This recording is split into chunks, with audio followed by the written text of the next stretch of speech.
আজ আমার আত্মসম্মানের প্রশ্ন। তানিম আমাকে চ্যালেঞ্জ করেছে, আমি আজ দেখিয়ে দিতে চাই যে আমি কি করতে পারি। আয়ান, তুমি চুপ কেন?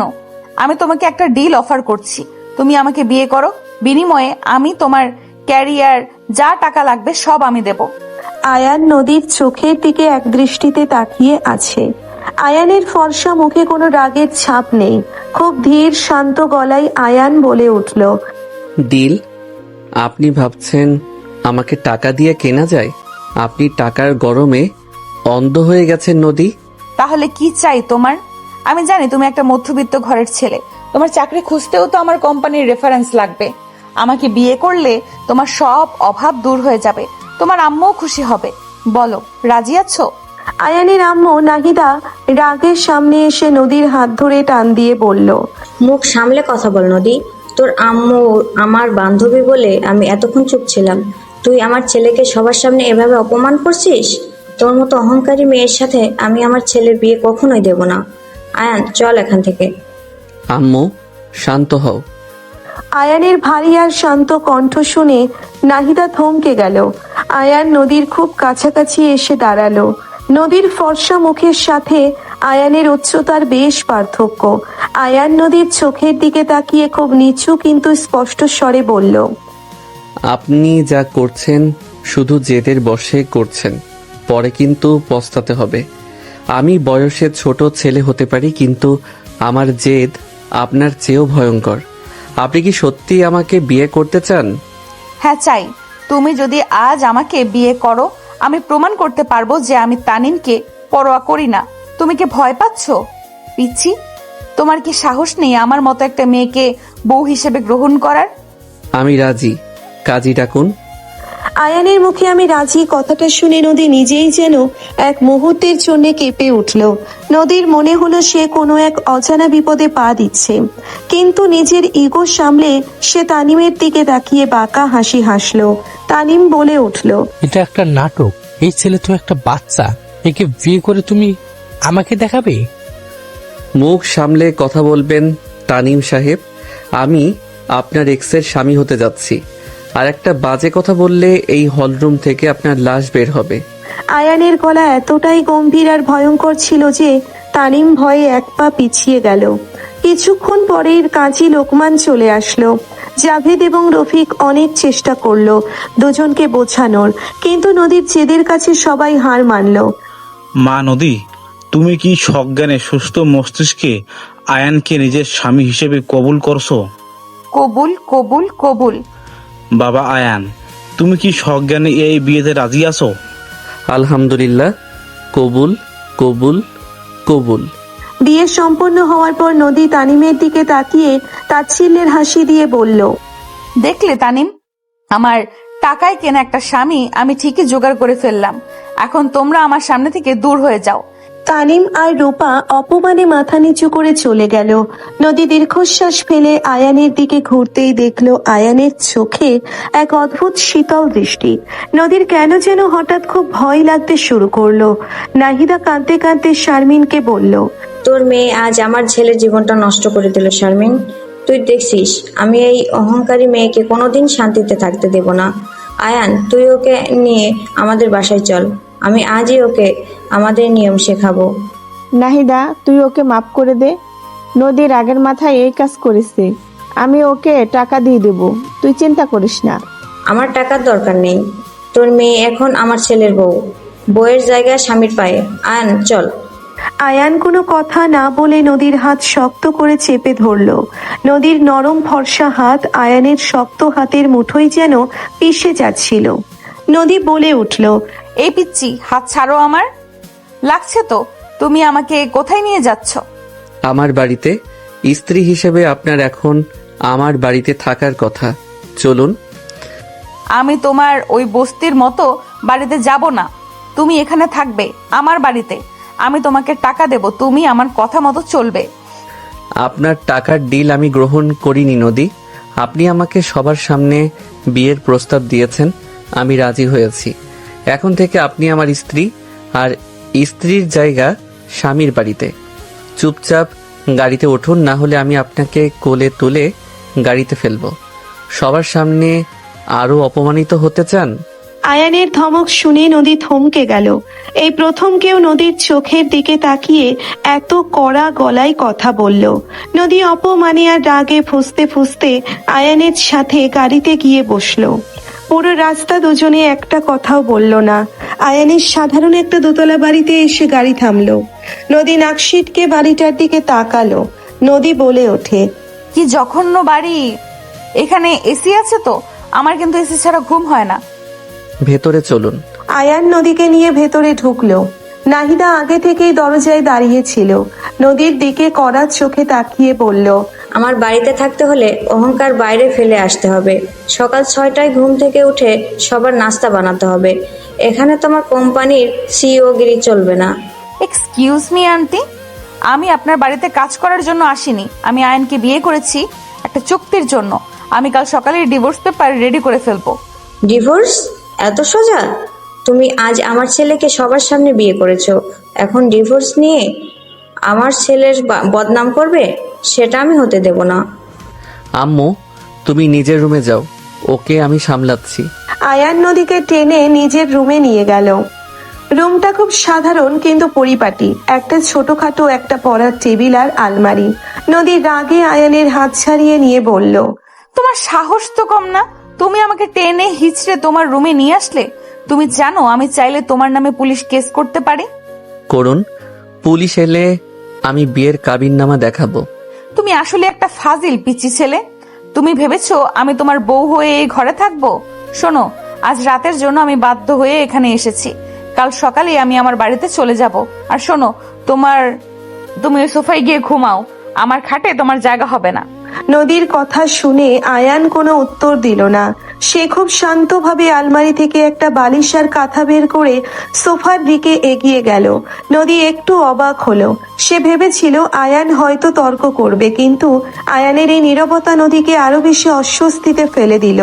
নদী বলে উঠল, কি হলো, কিছু বলছো না যে? তুমি কি বোবা হয়ে গেলে? আমি তর্ক করতে পছন্দ করি না।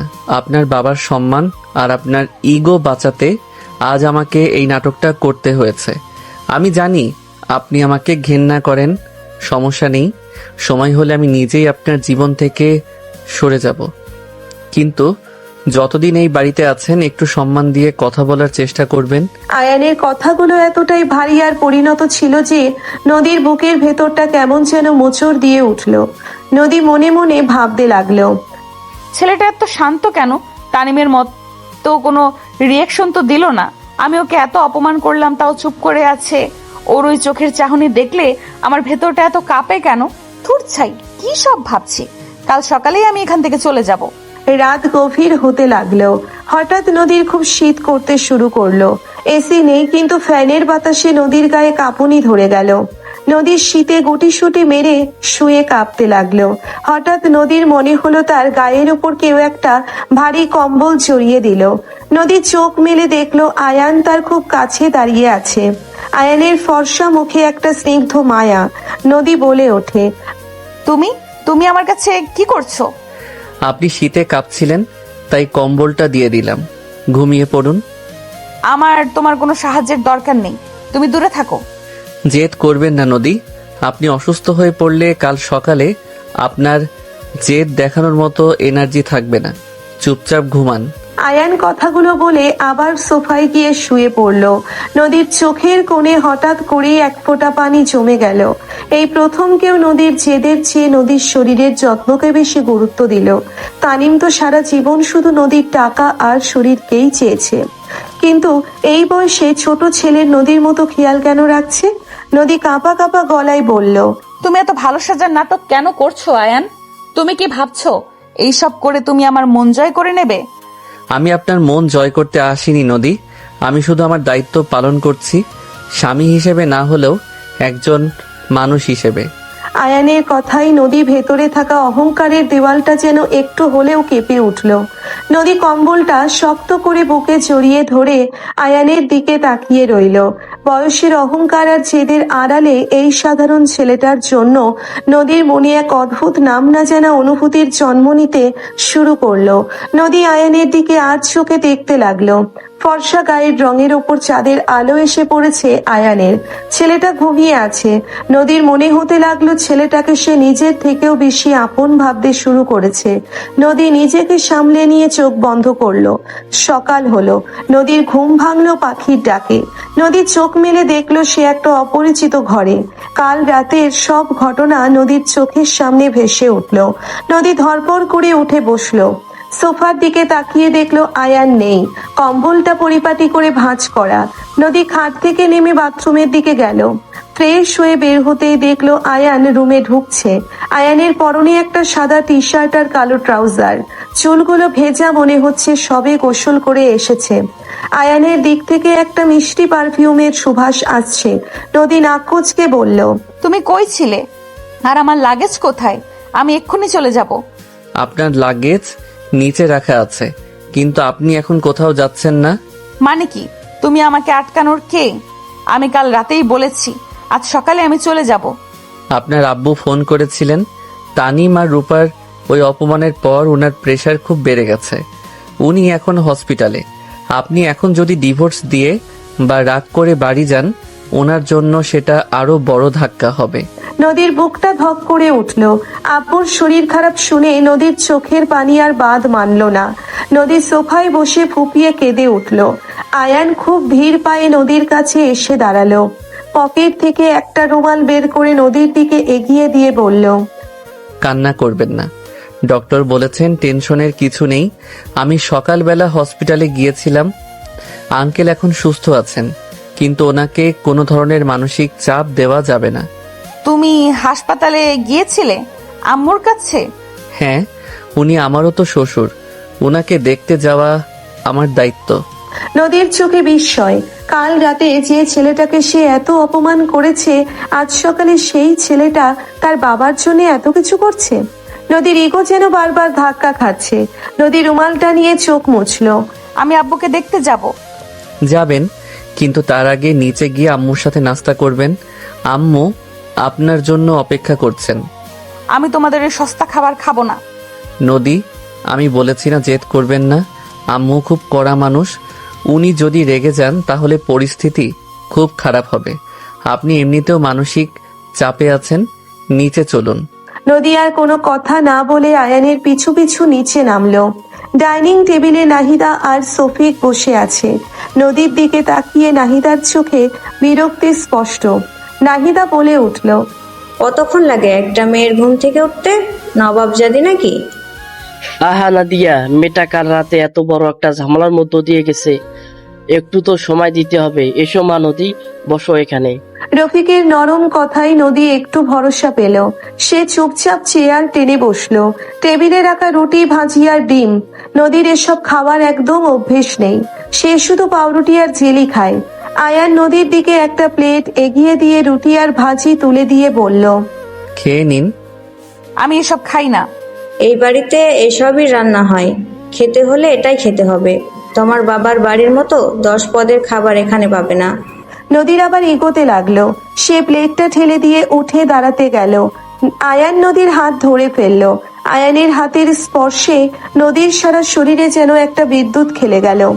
আয়ান নদীর হাতটা শক্ত করে ধরে রেখে নিজের চেয়ারটা টেনে নদীর একদম পাশে বসলো। আম্মু, ও তো এখনো আমাদের বাড়ির খাবারে অভ্যস্ত নয়। আমি ওকে খাইয়ে দিচ্ছি।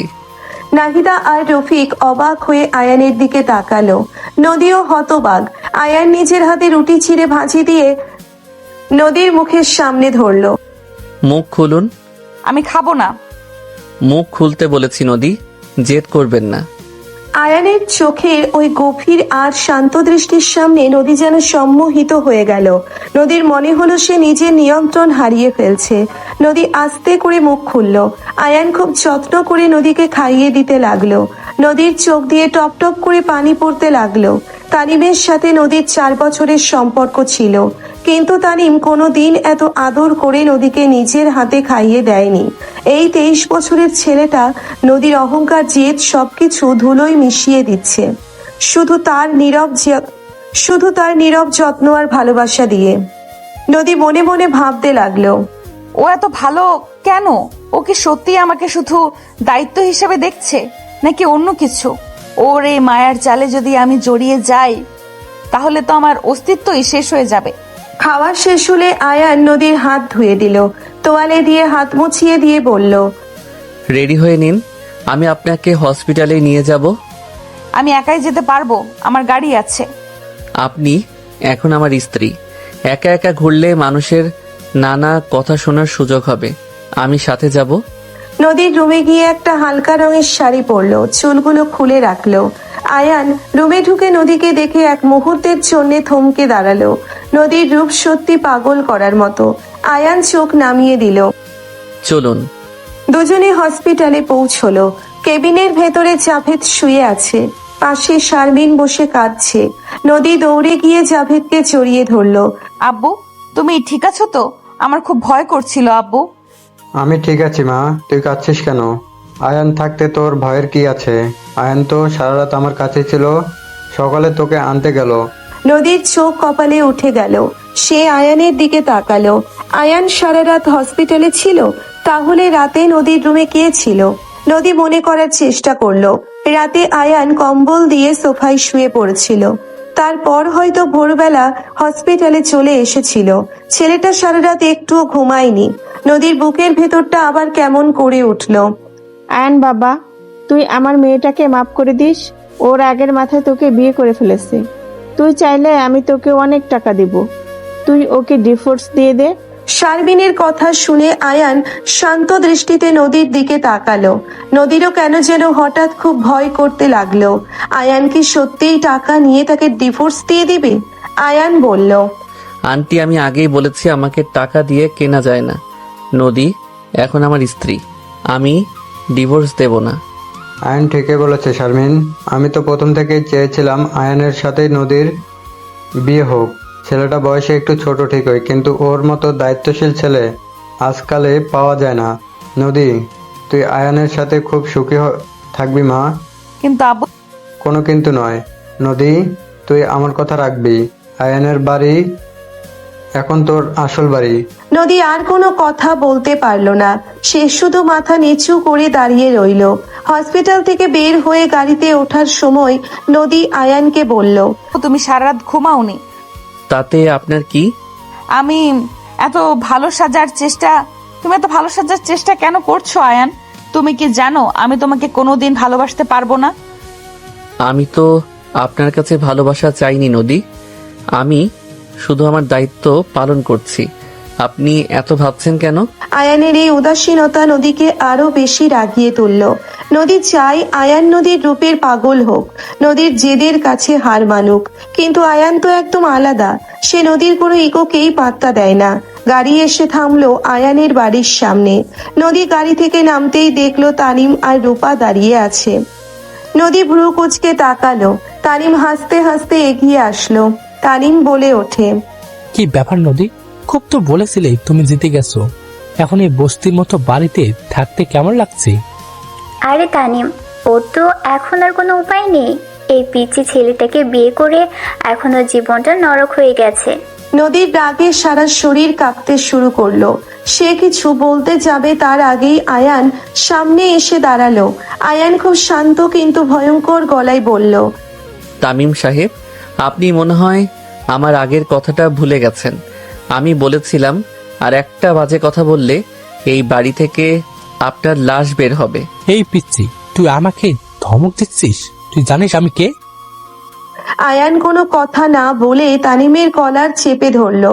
তানিম নিজেকে ছাড়ানোর চেষ্টা করলো, কিন্তু আয়ানের শক্ত হাতের কাছে সে কিছুই করতে পারলো না। আয়ান তানিমকে শূন্যে তুলে সজোরে মাটিতে ছুঁড়ে মারলো। তানিম ব্যথায় কোকিয়ে উঠলো। রূপা ভয়ে চিৎকার করে উঠলো। আয়ান রাগী গলায় বলল, আজ প্রথম আর শেষবারের মতো আপনাকে ছেড়ে দিলাম। এরপর যদি আমার স্ত্রীর দিকে চোখ তুলেও তাকান, আপনার চোখ আমি উপড়ে ফেলবো। বের হন এখান থেকে। তানিম আর রূপা ভয়ে দৌড়ে পালিয়ে গেল। নদী অবাক হয়ে আয়ানের দিকে তাকিয়ে রইল। এই শান্ত ছেলেটার ভেতরে এতটা রাগ লুকিয়ে আছে, আর সেই রাগ শুধু নদীর সম্মান বাঁচানোর জন্য। নদীর বুকের ভেতরটা এত জোরে ধরপড় করছে কেন? নদী কি সত্যি এই ছোট ছেলেটার প্রেমে পড়ে যাচ্ছে? তানিম আর রূপা ভয়ে দৌড়ে পালিয়ে যাওয়ার পর চারপাশটা যেন একদম নিস্তব্ধ হয়ে গেল। নদীর বুকের ভেতরটা এত জোরে ধরপড় করছে যে সে নিজের নিঃশ্বাস নিজেই শুনতে পাচ্ছে। আয়ান নিজের শার্টের কলারটা ঠিক করে খুব স্বাভাবিক ভঙ্গিতে নদীর দিকে ঘুরল।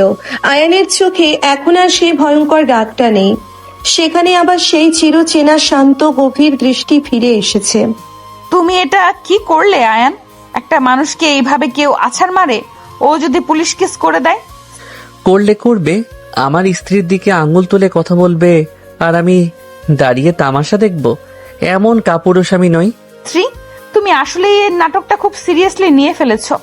আমি তোমার স্ত্রী নই, আর আমার সম্মান বাঁচানোর জন্য তোমার এত হিরোগিরি দেখানোরও কোনো দরকার ছিল না। আমি একাই তানিমকে হ্যান্ডেল করতে পারতাম। আপনি পারতেন না নদী, আপনি শুধু চিৎকার করতে পারতেন আর আপনার ওই ইগো নিয়ে তানিমের কথার জবাব দেওয়ার চেষ্টা করতেন। কিন্তু কিছু মানুষের সাথে কথাই নয়, কাজে জবাব দিতে হয়। আর আমি হিরোগিরি দেখাইনি, আমি আমার অধিকার ফলিয়েছি। অধিকার? কিসের অধিকার? তুমি কি ভুলে যাচ্ছ তুমি আমার চেয়ে 4 বছরের ছোট? তুমি আমার জুনিয়র। তোমার এই অধিকার ফলানোটা আমার কাছে একটা জোক মনে হচ্ছে। সম্পর্ক বয়সে হয় না নদী, সম্পর্ক হয় পরিণত মন আর মানসিকতায়। আপনার বয়স 27 হতে পারে, কিন্তু আপনার জেদ আর ইগো একটা বাচ্চার চেয়েও বেশি। আর আমার বয়স 23 হলেও আমার অধিকার বোধ আপনার ওই কর্পোরেট ইগোর চেয়ে অনেক বেশি শক্তিশালী। ভেতরে চলুন, আম্মু অপেক্ষা করছেন। আয়ানের এই ভারী আর যুক্তি নির্ভর কথাগুলোর সামনে নদীর সব অহংকার যেন মুহূর্তেই চুপসে গেল। নদী কিছু বলতে গিয়েও থেমে গেল। আয়ান শান্ত পায়ে বাড়ির ভেতরে ঢুকে গেল। নদী কিছুক্ষণ দাঁড়িয়ে থেকে আয়ানের যাওয়ার পথের দিকে তাকিয়ে রইল। ছেলেটার হাঁটা চলা, কথা বলার স্টাইল, গাম্ভীর্য সব মিলিয়ে নদীকে একটা অদ্ভুত ঘোরের মধ্যে ফেলে দিচ্ছে। নদী নিজেকে সামলে নিয়ে বাড়ির ভেতরে ঢুকলো। বসার ঘরে নাহিদা আর রফিক বসে আছেন। পাশে একটা 23-24 বছরের মেয়ে দাঁড়িয়ে আছে, সে আয়ানের বড় বোন সাদিয়া। কিসের এত শোরগোল হচ্ছিল বাইরে? আর তুমি কোথায় গেছিলে সকালে? আব্বুকে দেখতে হসপিটালে গিয়েছিলাম, আর বাইরে তানিম এসেছিল, নদীর সাথে বাজে ব্যবহার করছিল, তাই একটু বুঝিয়ে দিয়েছি। তানিম, ওই ছেলের তো সাহস কম না। কিন্তু আয়ান, তুমি ওর গায়ে হাত তুলতে গেলে কেন? আর নদী, তুমি কি তোমার ওই ফালতু অতীতগুলোকে আমাদের বাড়িতে টেনে আনতে চাও? এক্সকিউজ মি, আমি কাউকে ডেকে আনিনি, ওরাই আমাকে ফলো করে এসেছে। আর আমি আগেই বলেছি আমি এই বাড়িতে থাকতে আসিনি।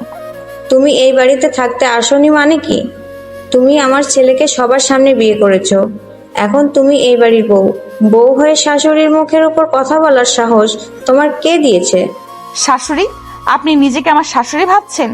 আমি এই বিয়েটা কোনো বিয়েই মনে করি না, এটা জাস্ট একটা ডিল ছিল। নদী, তুমি একটু শান্ত হও। আমার প্রেশার হাই, এভাবে কথা বলো না প্লিজ। তুমি কে? আর আমি কেন শান্ত হব? আমাকে জোর করে এই বাড়িতে আটকে রাখা হয়েছে। আপু, তুমি আম্মুকে নিয়ে ভেতরে যাও। আয়ানের এক ধমকে সাদিয়া আর নাহিদা চুপ হয়ে গেল। রফিক সাহেব দীর্ঘশ্বাস ফেলে উঠে নিজের রুমে চলে গেলেন। আয়ান নদীর দিকে এক পা এগিয়ে এসে খুব ধীর গলায় বলল, আপনাকে জোর করে কেউ আটকে রাখিনি। আপনি চাইলে এখনই এই দরজা দিয়ে বেরিয়ে যেতে পারেন, কিন্তু মনে রাখবেন, আপনি যদি এখন বেরিয়ে যান তাহলে তানিম আর রূপার কাছে আপনি প্রমাণ করে দেবেন যে আপনি হেরে গেছেন, আর আপনার বাবার সম্মান সেটাও ধুলোয় মিশে যাবে। এখন সিদ্ধান্ত আপনার। তুমি আমাকে ইমোশনাল ব্ল্যাকমেল করছো কেন? তুমি খুব ভালো করে জানো আমি আব্বুর সম্মানের কথা ভেবে এখন যেতে পারবো না। আমি ব্ল্যাকমেইল করছি না, আমি আপনাকে বাস্তবতা দেখাচ্ছি। আপনি যতক্ষণ এই বাড়িতে আছেন আমার পরিবারের সাথে একটু সম্মান দিয়ে কথা বলবেন। আমি আপনার ইগো আর জেদ সহ্য করতে পারি, কিন্তু আমার পরিবারের অপমান নয়। আয়ানের চোখ দুটো যেন জ্বলে উঠল। নদীর ফর্সা মুখটা অপমানে লাল হয়ে গেল। নদীর পরনে থাকা হালকা নীল রঙের সুতির শাড়িটার নিখুঁত কুচিগুলো সে রাগে খামচে ধরল। নদী আর কোনো কথা না বলে কটকট করে হেঁটে আয়ানের রুমে চলে গেল। আয়ান একটা দীর্ঘশ্বাস ফেলে সোফায় বসে পড়ল। কিছুক্ষণ পর আয়ানের বেস্ট ফ্রেন্ড জিশান ফোন করলো। কিরে দোষ, শুনলাম তুই নাকি কাল রাতে একটা বিশাল বোম ফাটিয়েছিস, সোজা নদীর মতো একটা আগুন মেখে বিয়ে করে ফেললি। যা শুনেছিস ঠিকই শুনেছিস। তুই তো পাগল হয়ে গেছিস আয়ান। ওই মেয়ে তোকে তো জ্যান্ত চিবিয়ে খাবে। ওর যেই লেভেলের জেদ আর ইগো, তুই ওর সামনে তো একটা পিচ্ছি ছেলে। পিচ্ছি ছেলে? তুই তো জানিস জিসান নদীকে আমি কতটা। বাদ দে, ও আমাকে পিচ্ছি ভাবুক আর যাই ভাবুক, ওর ওই ইগো আর বয়সের অহংকার আমি এমন ভাবে ভাঙবো যে ও নিজেই বুঝতে পারবে না কখন ও আমার উপর পুরোপুরি নির্ভরশীল হয়ে পড়েছে। সাবধানে থাকিস ভাই, নদীর চাচা কবির কিন্তু খুব ডেঞ্জারাস লোক। নদীর কোম্পানির অর্ধেক শেয়ার তো ওই লোকটার নজর। কবিরকে আমি আগেই চিনে রেখেছি। নদীর আশেপাশে কোনো বিপদ আমি ঘেঁষতে দেব না। তুই ওই প্রজেক্টের ফাইলগুলো রেডি রাখিস। আয়ান ফোন রেখে রুমে গেল। রুমে গিয়ে দেখলো নদী খাটের উপর বসে ল্যাপটপে এক মনে কাজ করছে। নদীর মুখের ফর্সা উজ্জ্বল রঙের সাথে একদম মানানসই তার দুই হাতের ফর্সা রং। ঘাড় থেকে হাত পর্যন্ত কোথাও কোনো কালচে ভাব নেই, একদম নিখুঁত ফর্সা। আয়ান এক মুহূর্তের জন্য নদীর দিকে মুগ্ধ হয়ে তাকিয়ে রইল। হঠাৎ নদীর ফোন বেজে উঠল। নদীর অ্যাসিস্ট্যান্ট হাসান কল করেছে। ম্যাম, সর্বনাশ হয়ে গেছে। আমাদের সবচেয়ে বড় ক্লায়েন্ট এশিয়ান হোল্ডিংস এর প্রজেক্টটা কবির স্যার ক্যান্সেল করে দিয়েছেন। উনি বলেছেন আপনি নাকি বিয়ে করে কোম্পানি থেকে দূরে সরে গেছেন, তাই এই প্রজেক্ট উনি নিজের হাতে নিয়ে অন্য এজেন্সিকে দিয়ে দিয়েছেন। হোয়াট? চাচার সাহস কি করে হয় আমার প্রজেক্ট ক্যান্সেল করার? ওই ক্লায়েন্টের সাথে আমি নিজে 3 মাস ধরে মিটিং করেছি। আমি জানি না ম্যাম, কিন্তু কবির স্যার বোর্ড মেম্বারদের বুঝিয়েছেন যে আপনি এখন মানসিকভাবে আনস্টেবল। আপনার নাকি ডিভোর্স হওয়ার উপক্রম। Just shut up. আমি আনস্টেবল? তুই কবির চাচাকে বল আমি কাল সকালেই অফিসে আসছি। আমি এর শেষ দেখে ছাড়বো। নদী রাগে ফোনটা বিছানায় ছুঁড়ে মারল। রাগে আর হতাশায় নদীর চোখ দিয়ে পানি চলে আসলো। নদী 2 হাত দিয়ে মুখ ঢেকে ফুপিয়ে কেঁদে উঠল। আয়ান খুব শান্ত পায়ে নদীর কাছে গিয়ে দাঁড়ালো। আপনি কাঁদছেন কেন? কবির সাহেব প্রজেক্ট ক্যান্সেল করেছেন, এতে কাদার কি আছে? তুমি এসব কর্পোরেট পলিটিক্স বুঝবে না পিচ্ছি। ওই প্রজেক্টটা আমার ড্রিম প্রজেক্ট ছিল। আমার নিজের চাচা আমার সাথে এমন বেইমানি করলো, আর তুমি বলছো কাদার কি আছে? কর্পোরেট পলিটিক্স আমি খুব ভালো করেই বুঝি নদী। কবির সাহেব প্রজেক্ট ক্যান্সেল করেছেন কারণ উনি জানেন আপনি এখন ইমোশনালি দুর্বল। আপনি যদি কাল অফিসে গিয়ে চিৎকার চেঁচামেচি করেন তাহলে উনি বোর্ড মেম্বারদের সামনে প্রমাণ করে দেবেন যে আপনি সত্যি আনস্টেবল। তাহলে আমি কি করব? চুপ করে বসে থাকবো? না, আপনি এশিয়ান হোল্ডিংসের সিইও মিস্টার রাশেদকে ডিরেক্ট কল করবেন। ওনার সাথে আপনার পার্সোনাল ভালো টার্মস আছে। আপনি ওনাকে বোঝাবেন যে কবির সাহেব কোম্পানির ইন্টারনাল কনফ্লিক্ট লুকাতে ওনাদের প্রজেক্ট অন্য এজেন্সিকে দিচ্ছেন, যে এজেন্সির সাথে কবির সাহেবের গোপন শেয়ার আছে। তুমি এসব কি বলছো? কবির চাচা অন্য এজেন্সিতে শেয়ার আছে, এটা তুমি কি করে জানলে? আমি জানি। ব্লু স্কাই এজেন্সি নামের যে কোম্পানিকে উনি প্রজেক্টটা দিচ্ছেন, ওই কোম্পানির বেনামি মালিক কবির সাহেব নিজেই। আপনি মিস্টার রাশেদকে এই তথ্যটা দিন, দেখবেন উনি নিজে থেকে কবির সাহেবের ক্যান্সেলেশন রিজেক্ট করে আপনার সাথে নতুন এগ্রিমেন্ট সাইন করবেন। নদীর চোখ বিস্ময়ে বড় বড় হয়ে গেল। নদী অবিশ্বাস্য চোখে আয়ানের দিকে তাকিয়ে রইল। এই 23 বছরের ছেলেটা নদীর কোম্পানির এত ইন্টারনাল খবর কি করে জানে, আর এত ঠান্ডা মাথায় এত বড় একটা স্ট্র্যাটেজি কিভাবে দিল? নদীর ইগো আবার এক বিশাল ধাক্কা খেলো। তুমি এসব ইনফরমেশন কোথায় পেলে আয়ান? তুমি তো স্টুডেন্ট। দুনিয়াতে চোখ কান খোলা রাখলে অনেক কিছুই জানা যায় নদী। আপনি আপনার ইগো আর জেদ নিয়ে এতটাই ব্যস্ত থাকেন যে আপনার আশেপাশের মানুষগুলোর আসল রূপ আপনার চোখেই পড়ে না। এখন বসে বসে কাঁদাচ্ছে মিস্টার রাশেদকে কল করুন। আয়ান আর কোনো কথা না বলে ওয়াশরুমে চলে গেল। নদী থরথর করে কাঁপতে কাঁপতে মিস্টার রাশেদকে কল করলো। আয়ান ঠিক যা যা বলেছে নদী ঠিক তাই তাই বলল। 10 মিনিট পর মিস্টার রাশেদ নদীকে কনফার্ম করলেন যে প্রজেক্টটা নদীর হাতেই থাকছে এবং কবিরের বিরুদ্ধে তারা লিগ্যাল অ্যাকশন নিতে পারে। নদীর বুক থেকে যেন একটি বিশাল পাথর নেমে গেল। নদী অবাক হয়ে ভাবলো যে প্রজেক্টটা বাঁচাতে এসে দিশেহারা হয়ে গিয়েছিল, আয়ান মাত্র 2 মিনিটের কথায় সেটি বাঁচিয়ে দিল। নদীর ভেতরে আয়ানের জন্য এক অদ্ভুত শ্রদ্ধা আর কৌতূহল জন্ম নিতে শুরু করলো। রাত 8টা। আয়ানের ছোট বোন তিশা রুমে আসলো। তিশার বয়স মাত্র 18। সে নদীকে ভীষণ ভয় পায়। ভাবি, আম্মা আপনাকে খেতে ডাকছেন। আমি খাবো না। কিন্তু ভাইয়া তো আপনার জন্য অপেক্ষা করছে। তোমার ভাইয়াকে গিয়ে বলো আমি খাবো না, তুমি যাও এখান থেকে। নদীর ধমক শুনে তিশা ভয়ে দৌড়ে পালিয়ে গেল। কিছুক্ষণ পর আয়ান রুমে ঢুকলো। আয়ানের হাতে একটা প্লেটে খাবার আর 1 গ্লাস পানি। আয়ান কোনো কথা না বলে খাবারটা নদীর ল্যাপটপের পাশে রাখলো। আমি তোমার বোনকে বলেছিলাম না আমি খাবো না, তুমি খাবার নিয়ে আসলে কেন? আপনি খাবেন কি খাবেন না সেটা আপনার ব্যাপার।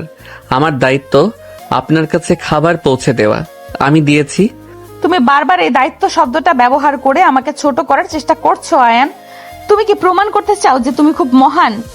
আমি মহান নই নদী। আমি শুধু জানি একটা মেয়ে যখন তার চেনা পরিবেশ ছেড়ে নতুন একটা পরিবেশে আসে তখন তার অনেক অভিমান থাকে। আপনি না খেয়ে সেই অভিমান দেখাচ্ছেন আর আমি খাবার দিয়ে আমার দায়িত্ব পালন করছি। তুমি তো দেখছি কথার জাদুকর, কিন্তু তোমার এসব কথায় আমি ভুলবো না। ভুলতে হবে না, তবে খাবারটা খেয়ে নিন। আপনার পেটে ক্ষুধা আছে, সেটা আমি খুব ভালো করেই জানি। আয়ানের তীক্ষ্ণ কথাগুলো নদীকে একদম চুপ করিয়ে দিল। নদী সত্যি খুব ক্ষুধার্ত ছিল। আয়ান সোফায় গিয়ে একটা বই পড়তে শুরু করলো। নদী আজ চোখে আয়ানের দিকে তাকিয়ে আস্তে আস্তে খাবারটা খেতে লাগলো। খাবারটা খুব সাধারণ, কিন্তু নদীর কাছে আজ কেন যেন খুব অমৃত মনে হচ্ছে। খাওয়া শেষ হলে আয়ান প্লেটটা নিয়ে চলে গেল। রাত 12টা। হঠাৎ করে কারেন্ট চলে গেল। পুরো ঘর ঘুটঘুটে অন্ধকার। উফ, এই বস্তির এলাকায় কারেন্টও থাকে না। আমার তো গরমে দম বন্ধ হয়ে আসছে। নদীর ফর্সা নিখুঁত মুখশ্রীর সাথে একদম মানানসই ফর্সা হাতের তালু গরমে ঘেমে উঠেছে। নদীর শাড়ির আঁচল দিয়ে মুখ মুছতে লাগলো। এসি ছাড়া থাকার অভ্যেস নদীর একদম নেই। কিছুক্ষণ পর নদীর মনে হলো তার মুখের ওপর খুব সুন্দর একটা ঠান্ডা বাতাস লাগছে। নদী চোখ মেলে অন্ধকারে ঝাপসা ভাবে দেখলো আয়ান একটা হাত পাকা নিয়ে নদীর পাশে বসে নদীকে বাতাস করছে। তুমি তুমি কি করছো? দেখতেই তো পাচ্ছেন, বাতাস করছি। আমার বাতাস লাগবে না, তুমি ঘুমাও গিয়ে। আপনি গরমে ছটফট করছিলেন, আমি ঘুমাতে পারছিলাম না, তাই বাতাস করছি। চুপ করে শুয়ে থাকুন। তুমি এত কেয়ার কেন করছো আয়ান? তুমি আমাকে ঘেন্না করো না? আমি তোকে কত অপমান করেছি, সবার সামনে তোমাকে জোর করে বিয়ে করেছি। তুমি তো আমাকে ডিভোর্স দিয়ে দিলেই পারো। ডিভোর্স দেওয়াটা খুব সহজ নদী, কিন্তু একটা সম্পর্ককে সম্মান দেওয়াটা খুব কঠিন। আপনি আমাকে বয়সে ছোট বলে তাচ্ছিল্য করতে পারেন, কিন্তু আমি আপনাকে আমার স্ত্রী হিসেবে সম্মান করি। স্ত্রী? তুমি কি সত্যিই আমাকে স্ত্রী হিসেবে মেনে নিয়েছো? কিন্তু আমাদের মাঝে তো কোনো ভালোবাসাই নেই। ভালোবাসা একদিনে তৈরি হয় না নদী। ভালোবাসা তৈরি হয় সম্মান, বিশ্বাস আর নীরব যত্ন থেকে। আপনি তানিমকে ভালোবেসেছিলেন, কিন্তু সে কি আপনাকে সম্মান করত? না, ও শুধু আমার টাকাকে ভালোবাসতো। ঠিক তাই, আপনি আপনার ওই কর্পোরেট দুনিয়ায় এতটাই অন্ধ হয়েছিলেন যে কে আপনাকে সম্মান করে আর কে আপনাকে ব্যবহার করে সেটা আপনি বুঝতে পারেননি। আপনি শুধু বয়সের অহংকার আর জেদ নিয়ে বেঁচেছিলেন। তুমি আমাকে এইভাবে জাজ করতে পারো না আয়ান। তুমি আমাকে কতটুকু চেনো? যতটুকু চেনার ঠিক ততটুকুই চিনি।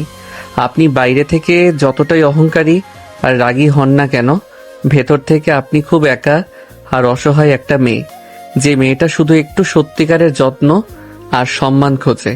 আয়ানের কথাগুলো নদীর বুকের একদম গভীরে গিয়ে আঘাত করলো। নদীর চোখের পানি আর বাধা মানল না। অন্ধকারে আয়ানের বাতাস আর তার এই গভীর কথাগুলো নদীর সব অহংকার যেন ধুয়ে মুছে পরিষ্কার করে দিচ্ছে। নদী ফুপিয়ে কেঁদে উঠল। তুমি খুব খারাপ আয়ান, তুমি আমাকে দুর্বল করে দিচ্ছ। আমি তো কখনো কারোর সামনে কাঁদি না, তুমি আমার সামনে এমন কেন করছো?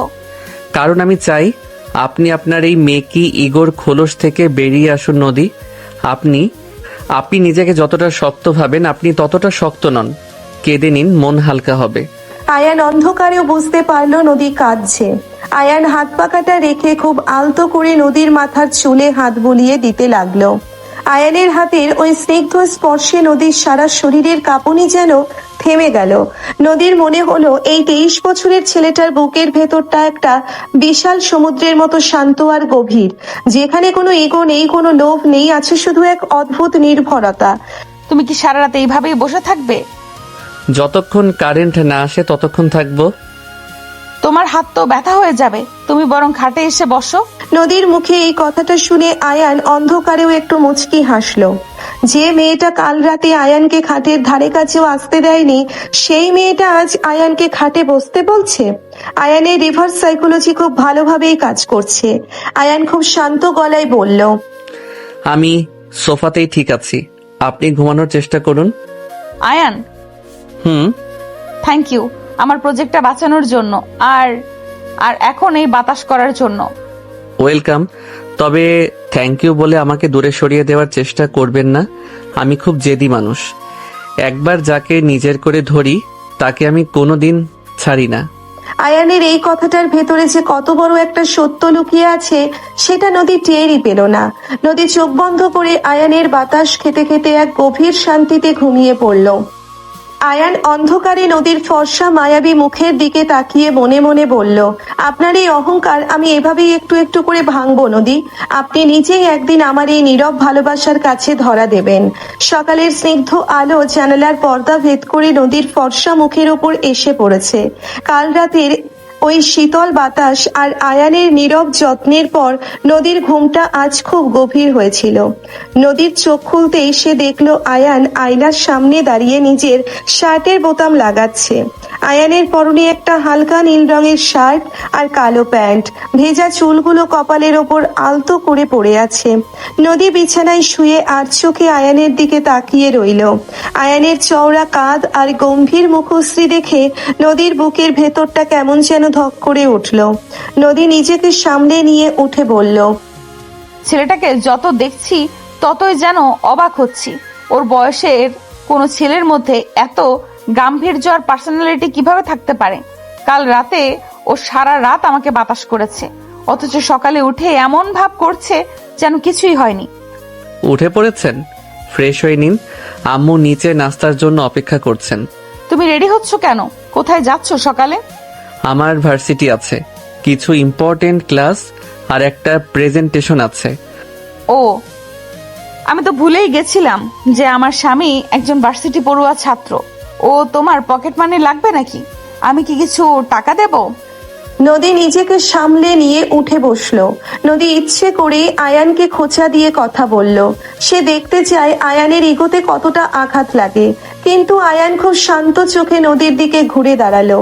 আয়ানের মুখে কোনো রাগের ছাপ নেই। আমার পকেট মানি আমার আব্বু দেন নদী, আর আমার নিজের জমানো কিছু টিউশনির টাকা আছে, সেটা দিয়ে আমার চলে যায়। আপনার উপার্জিত টাকা আপনার কাছেই রাখুন, ওটা আমার প্রয়োজন নেই। বাহ, আত্মসম্মান তো বেশ টনটনে। কিন্তু মনে রেখো আয়ান, তুমি এখন আমার স্বামী। তোমার এই সাধারণ লাইফস্টাইল আমার স্ট্যাটাসের সাথে একদম যায় না। আমি আপনার স্বামী, আপনার কেনা কোনো পুতুল নই নদী। আমার স্ট্যাটাস আমার শিক্ষায়, আমার ব্যক্তিত্বে। আপনি টাকার গরমে যে স্ট্যাটাস খোঁজেন সেটা আমার কাছে মূল্যহীন। ফ্রেশ হয়ে নিচে আসুন, জেদ করবেন না। আয়ান কথাগুলো বলে আর এক মুহূর্তও দাঁড়ালো না, সোজা রুম থেকে বেরিয়ে গেল। নদীর ফর্সা মুখটা রাগে আর অপমানে লাল হয়ে গেল। নদীর মনে হলো সে যতবার আয়ানকে ছোট করার চেষ্টা করে, আয়ান ততবার আয়ান ততবার তার তীক্ষ্ণ আর ভারী কথা দিয়ে নদীকেই ছোট প্রমাণ করে দেয়। নদী গটগট করে ওয়াশরুমে ঢুকে গেল। কিছুক্ষণ পর নদী রেডি হয়ে নিচে নামলো। নদীর পরনে আজ একটা হালকা গোলাপি রঙের সালোয়ার কামিজ, চুলগুলো একটু ক্লিপ দিয়ে আটকানো। নদীর রূপের ছটায় পুরো বাড়িটা যেন আলোকিত হয়ে উঠেছে। নদী সিঁড়ি দিয়ে নামতেই বসার ঘর থেকে একটা মেয়েলি হাসির শব্দ শুনতে পেল। নদী ভ্রু কুঁচকে বসার ঘরের দিকে তাকালো, দেখলো আয়ানের পাশে একটা 23-24 বছরের মেয়ে বসে খুব হাসাহাসি করছে। মেয়েটার পরনে ওয়েস্টার্ন ড্রেস, চুলগুলো বব কাট করা। মেয়েটা আয়ানের হাত ধরে খুব ফ্রি হয়ে কথা বলছে। আয়ান, তুই কাল ভার্সিটিতে যাসনি? জানিস আমি তোকে কত মিস করেছি। তুই ছাড়া তো আমার প্রেজেন্টেশনের কোনো কাজই এগোয়নি। একটু প্রবলেম ছিল নোভা, আমি তোকে নোটসগুলো দিয়ে দেব, তুই চিন্তা করিস না। প্রবলেম মানে? তুই আমাকে বলবি তো কি প্রবলেম? আর শোন, আজ কিন্তু ক্লাস শেষ করে তুই আমার সাথে কফি শপে যাবি। আমি কিন্তু কোনো এক্সকিউজ শুনবো না। আয়ানের হাত ধরে থাকা নোভার হাতটার দিকে তাকিয়ে নদীর সারা শরীরে যেন আগুন ধরে গেল। নদীর ভেতরে এক অদ্ভুত তীব্র জেলাসি কাজ করতে শুরু করলো। যে আয়ান নদীর সামনে এত গম্ভীর থাকে, সেই আয়ান নদীর সামনে এত গম্ভীর থাকে, সেই আয়ান এই মেয়েটার সাথে এত স্বাভাবিকভাবে কথা বলছে কেন? আর এই ফাজিল মেয়েটা আয়ানের গায়ে হাত দিচ্ছে কোন সাহসে? নদী গটগট করে হেঁটে ওদের সামনে গিয়ে দাঁড়ালো। এক্সকিউজ মি, এই মেয়েটি কে আয়ান? নদীর গম্ভীর আর তীক্ষ্ণ গলা শুনে নোভা অবাক হয়ে নদীর দিকে তাকালো। নদীর আভিজাত্য আর রূপ দেখে নোভা এক মুহূর্তের জন্য থমকে গেল। আয়ান খুব স্বাভাবিক গলায় বলল, ও নোভা আমার ভার্সিটি জুনিয়র, তবে আমরা ফ্রেন্ডের মতোই। আর নোভা, ইনি নদী, মানে আমার স্ত্রী। হোয়াট? স্ত্রী? আয়ান, তুই বিয়ে করেছিস আর আমাকে একবারও জানাসনি? আর ওনাকে তো তোর থেকে অনেক বড় মনে হচ্ছে, দেখে তো মনে হচ্ছে তোর বড় বোন হবে। নোভার কথা শুনে নদীর রক্ত টকবক করে ফুটতে শুরু করলো। নদীর ফর্সা হাত দুটো রাগে মুঠো হয়ে গেল। নদী নোভার দিকে এমন একটা ভয়ঙ্কর দৃষ্টিতে তাকালো যে নোভা ভয় পেয়ে আয়ানের হাত ছেড়ে দিল। বড় বোন? তোমার চোখ কি নষ্ট হয়ে গেছে নোভা? নাকি তোমার ফ্যামিলি তোমাকে বড়দের সাথে কথা বলার ম্যানার্স শেখায়নি? আমি তো জাস্ট মজা করছিলাম, আপনি এত রিয়েক্ট করছেন কেন? মজা করার জায়গা এটা না। আর আয়ানের গায়ে এভাবে হাত দিয়ে কথা বলার সাহস তোমাকে কে দিয়েছে? তুমি জানো না আয়ান ম্যারিড? আরে আমরা তো জাস্ট ফ্রেন্ড। আয়ান তো আমাকে সব সময় হেল্প করে, তাই না আয়ান? আয়ান আগে কি করতো সেটা আমার জানার বিষয় নয়। এখন থেকে আয়ান আমার স্বামী, আর আমার স্বামীর আশেপাশে তোমার মতো সস্তা মেয়েদের ঘুরোঘুরি করাটা আমার একদম পছন্দ নয়। নদী, আপনি লিমিট ক্রস করছেন। নোভা শুধু আমার ফ্রেন্ড, ওকে অপমান করার কোনো রাইট আপনার নেই। রাইট নেই? তুমি আমাকে রাইট শেখাচ্ছ আয়ান? তুমি আমার স্বামী, আর তোমার ওই ফ্রেন্ড আমার মুখের ওপর আমাকে বড় বোন বলছে, আর তুমি চুপ করে শুনছো? আয়ান, তোর ওয়াইফ তো দেখছি সাইকো। আমি যাচ্ছি এখান থেকে।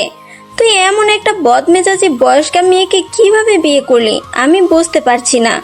নোভা কথাটা বলে উঠে দাঁড়াতেই নদী সজোরে নোভার গালে এক থাপ্পড় বসিয়ে দিল। পুরো বসার ঘর নিস্তব্ধ হয়ে গেল। রান্নাঘর থেকে নাহিদা আর সাদিয়া দৌড়ে আসলো। আয়ান অবাক হয়ে নদীর দিকে তাকিয়ে রইল। নদীর চোখ দিয়ে রাগে আগুন ঝরছে। আমার বাড়িতে দাঁড়িয়ে আমাকে অপমান করার সাহস দেখাচ্ছিস তুই? তুই এক্ষুনি এ বাড়ি থেকে বের হবি, আর কোনোদিন যদি আয়নের আশেপাশে তোকে দেখেছি তাহলে তোর জীবন আমি শেষ করে দেব। Get out. নোভা গালে হাত দিয়ে কাঁদতে কাঁদতে বাড়ি থেকে দৌড়ে বেরিয়ে গেল। নাহিদা রাগে নদীর সামনে এসে দাঁড়ালেন। এটা তুই কি করলি নদী? তুই আমার বাড়িতে আমার ছেলের বন্ধুকে গায়ে হাত তুললি? তোর কত বড় সাহস! আমার সাহসের সীমানা আপনি জানেন না আন্টি? যে মেয়ে আমাকে অপমান করবে আর আমার স্বামীর গায়ে হাত দিয়ে কথা বলবে তাকে আমি থাপ্পড় কেন, খুনও করতে পারি। আর আয়ান, তুমি যদি এরপর ওই মেয়েটার সাথে কোনো কন্ট্রাক্ট রেখেছো তাহলে আমি কিন্তু তোমার ওই ভার্সিটিতে গিয়ে সিন ক্রিয়েট করব। আয়ান নদীর এই ভয়ঙ্কর রূপ দেখে প্রথমবার একটু অবাক হলো, কিন্তু আয়ানের বুকের ভেতরটা এক অদ্ভুত আনন্দে ভরে উঠল। যে নদী কাল রাত পর্যন্ত আয়ানকে ডিভোর্স দেওয়ার কথা বলছিল, সেই নদী আজ আয়ানের উপর এতটা অধিকার বোধ দেখাচ্ছে। আয়ানের ডিভোর্স সাইকোলজি যে এত তাড়াতাড়ি কাজ করবে আয়ান ভাবতেও পারেনি। আয়ান তার হাসিটা চেপে রেখে খুব গম্ভীর গলায় বলল, আপনি যা করলেন সেটা ঠিক করলেন না নদী। নোবার সাথে আমার কোনো খারাপ সম্পর্ক নেই, আপনি শুধু শুধু সিন ক্রিয়েট করলেন। আমি যা করেছি ঠিক করেছি। তুমি আমার স্বামী, তোমার উপর শুধু আমার অধিকার। আর কেউ তোমার দিকে চোখ তুলে তাকালে আমি তার চোখ উপড়ে নেব। নদীর কথা শুনে নাহিদা আর সাদিয়া অবাক হয়ে একে অপরের দিকে তাকালো। আয়ান কোনো কথা না বলে নিজের বই খাতা নিয়ে ভার্সিটির জন্য বেরিয়ে গেল। নদী রাগে ফুঁসতে ফুঁসতে সোফায় বসে পড়ল। নদীর বুকের ভেতরটা এত জোরে ধরপড় করছে কেন? সে তো আয়ানকে ভালোবাসে না, তাহলে ওই মেয়েটা আয়ানের হাত ধরাতে নদীর এত রাগ কেন হলো? নদী নিজেই নিজের অনুভূতি বুঝতে পারছে না। দুপুর গড়িয়ে বিকেল হলো। নদীর অফিসের একটা ইম্পর্টেন্ট ফাইল চেক করার কথা ছিল, কিন্তু নদীর মন কিছুতেই কাজে বসছে না। নদীর বারবার আয়ানের কথা মনে পড়ছে। এমন সময় বাড়ির কলিং বেলটা বেজে উঠল। সাদিয়া গিয়ে দরজা খুলতেই দেখলো নদীর চাচা কবির আর দুজন লোক দাঁড়িয়ে আছে। কবিরের মুখে একটা কুটিল হাসি। নদী কোথায়? আমার ভাতিজিকে ডাকো। কবিরের গলার আওয়াজ পেয়ে নদী দ্রুত নিচে নেমে আসলো। কবিরকে দেখে নদীর ভ্রু কুঁচকে গেল। চাচা, আপনি এখানে কি করছেন? আরে মা নদী, তুই এত এগিয়ে আসিস কেন? আমি তো তোর ভালো চাই। তুই তো জানিস কোম্পানির এখন কত খারাপ অবস্থা। এশিয়ান হোল্ডিংস প্রজেক্টটা তো তুই কোনোভাবেই আটকিয়েছিস, কিন্তু বোর্ড অফ ডিরেক্টরস তোর উপর খুব নারাজ। বোর্ড অফ ডিরেক্টরস নারাজ মানে? আমি কোম্পানির সিইও, আমার কাজে কেউ ইন্টারফেয়ার করতে পারে না। পারতো না মা, কিন্তু তুই তো এখন মানসিকভাবে অসুস্থ। তুই তানিমের উপর রাগ করে একটা 23 বছরের বেকার ছেলেকে বিয়ে করেছিস। বোর্ড মনে করে তোর ডিসিশন নেওয়ার ক্ষমতা এখন আর নেই, তাই বোর্ড আমাকে কোম্পানির ম্যানেজিং ডিরেক্টর হিসাবে অ্যাপয়েন্ট করেছে। আর এই দেখ তোর বাবার সাইন করা পাওয়ার অফ অ্যাটর্নি। কবির একটা ফাইল নদীর দিকে ছুড়ে দিল। নদী দ্রুত ফাইলটা খুলে দেখলো সেখানে সত্যিই জাভেদ সাহেবের সাইন করা আছে। নদীর হাত পা কাঁপতে শুরু করলো। এটা অসম্ভব। আব্বু কখনোই এমন পেপারে সাইন করতে পারে না। আপনি নিশ্চয়ই আব্বাকে হাসপাতালে ইমোশনাল ব্ল্যাকমেল করে সাইন করিয়েছেন। প্রমাণ কি নদী? সিগনেচার তো তোর বাবারই। এখন থেকে কোম্পানির সব দায়িত্ব আমার। আর তুই যদি চাস তাহলে তোর ওই বস্তির বেকার স্বামীটাকে আমি আমার কোম্পানিতে পিয়নের চাকরি দিতে পারি। কবিরের অট্ট হাসিতে পুরো বাড়িটা কেঁপে উঠল। নদী থরথর করে কাঁপছে। তার এত বছরের তিলে তিলে গড়া কোম্পানি, তার ড্রিম, সবকিছুই প্রতারক চাচা কেড়ে নিচ্ছে। নদীর চোখ দিয়ে অঝরে পানি পড়তে লাগলো। আমি আপনাকে ছাড়বো না চাচা। আমি কোর্টে যাব, আমি প্রমাণ করব আপনি ফ্রড। কোর্টে যাবি? তোর কাছে টাকা আছে কোর্টে যাওয়ার? তোর ব্যাংক অ্যাকাউন্ট তো আমি আজ সকালে ফ্রিজ করে দিয়েছি। তুই এখন পুরোপুরি পথের ভিখারি নদী। তোর এই অহংকার, তোর এই ইগো, আজ সব শেষ। কবির কথাগুলো বলে নদীর দিকে এগিয়ে আসলো। নাহিদা আর সাদিয়া ভয়ে একপাশে দাঁড়িয়ে আছে। নদী হতাশায় ফ্লোরে বসে পড়ল। হঠাৎ পেছন থেকে একটা গম্ভীর আর ভয়ঙ্কর কণ্ঠস্বর ভেসে আসলো। নদীর অহংকার হয়তো শেষ হয়েছে কবির সাহেব, কিন্তু নদীর স্বামীর ক্ষমতা এখনো শুরুই হয়নি। সবাই চমকে পিছনে তাকালো। আয়ান দরজায় দাঁড়িয়ে আছে। আয়ানের চোখের দৃষ্টি এতটাই শীতল আর ভয়ঙ্কর যে কবির এক মুহূর্তের জন্য শিউরে উঠল। আয়ান খুব শান্ত পায়ে হেঁটে নদীর পাশে এসে দাঁড়ালো। আয়ান নদীর কাঁধে হাত রেখে তাকে আলতো করে উঠিয়ে দাঁড় করালো। আপনি কাঁদছেন কেন নদী? আমি আপনাকে বলেছিলাম না আপনার আশেপাশে কোনো বিপদ আমি ঘেঁষতে দেব না? এই পিচ্ছি, তুই কে রে? তুই আমাকে জ্ঞান দিছিস? তোর মতো একটা বেকার ছেলেকে আমি 1 সেকেন্ড পিষে ফেলতে পারি। পিষে ফেলবেন? তার আগে নিজের পায়ের তলার মাটিটা একটু চেক করে নিন কবির সাহেব। আপনি যে পাওয়ার অফ অ্যাটর্নি নিয়ে এসেছেন সেটা সম্পূর্ণ ভুয়া। হোয়াট? তুই কি প্রলোভ বকছিস? এটা জাবেদের লিগাল সিগনেচার। সিগনেচার লিগেল, কিন্তু ডকুমেন্টটা ইললিগেল। আপনি জাভেদ আঙ্কেলকে হসপিটালে মেডিকেল ডিক্লিয়ারেশন পেপার বলে এই পেপারে সাইন করিয়েছেন। আর সেই পুরো ঘটনার সিসিটিভি ফুটেজ আমার কাছে আছে। জিসান, ভেতরে আয়। আয়ানের ডাক শুনে জিশান ভেতরে ঢুকলো। জিশানের হাতে একটা ল্যাপটপ। জিশান ল্যাপটপটা খুলে কবিরের সামনে ধরলো। ভিডিওতে স্পষ্ট দেখা যাচ্ছে কবির জাভেদ সাহেবকে মিথ্যা বলে পেপারে সাইন করাচ্ছে। কবিরের চোখ কপালে উঠে গেল। কবিরের মুখ দিয়ে কথা বেরোচ্ছে না। শুধু তাই নয় কবির সাহেব, আপনি গত 3 বছরে কোম্পানির ফান্ড থেকে প্রায় 2 কোটি টাকা আপনার পার্সোনাল অ্যাকাউন্টে ট্রান্সফার করেছেন। সেই মানি লন্ডারিং এর সব লিগ্যাল এভিডেন্স আমি আজ সকালে অ্যান্টি করাপশন কমিশনে সাবমিট করে এসেছি। আয়ান, তুমি এসব কি বলছো? আমি ঠিকই বলছি নদী। আপনার এই প্রিয় চাচা আপনার কোম্পানিকে ভেতর থেকে উই পোকার মতো খাচ্ছিল, আর আপনি আপনার ইগো আর প্রজেক্ট নিয়ে এতটাই ব্যস্ত ছিলেন যে এসব খেয়ালই করেননি। তুই একটা 23 বছরের ছেলে হয়ে এত ইনফরমেশন পেলি কোথায়? তুই আসলে কে? আমি কে সেটা জানার আপনার কোনো প্রয়োজন নেই। আপনি শুধু এইটুকু জানুন, নদীর গায়ে একটা আঁচড় লাগার আগে আপনাকে আমার লাশের উপর দিয়ে যেতে হবে। পুলিশ আপনার জন্য বাইরে অপেক্ষা করছে, আর কোনোদিন যদি নদীর ছায়াও মারানোর চেষ্টা করেছেন তাহলে আপনার ওই দুর্নীতিগ্রস্ত হাত আমি কেটে কুত্তাকে খাইয়ে দেব। Get out from my house. আয়ানের গলার ওই ভয়ঙ্কর হুঙ্কার শুনে কবির আর তার লোকগুলো ভয়ে থরথর করে কাঁপতে কাঁপতে বাড়ি থেকে দৌড়ে পালিয়ে গেল। পুলিশ এসে কবিরকে অ্যারেস্ট করে নিয়ে গেল। পুরো বাড়ি নিস্তব্ধ। নাহিদা আর সাদিয়া অবিশ্বাস্য চোখে আয়ানের দিকে তাকিয়ে আছে। নদী তো পাথরের মতো জমে গেছে।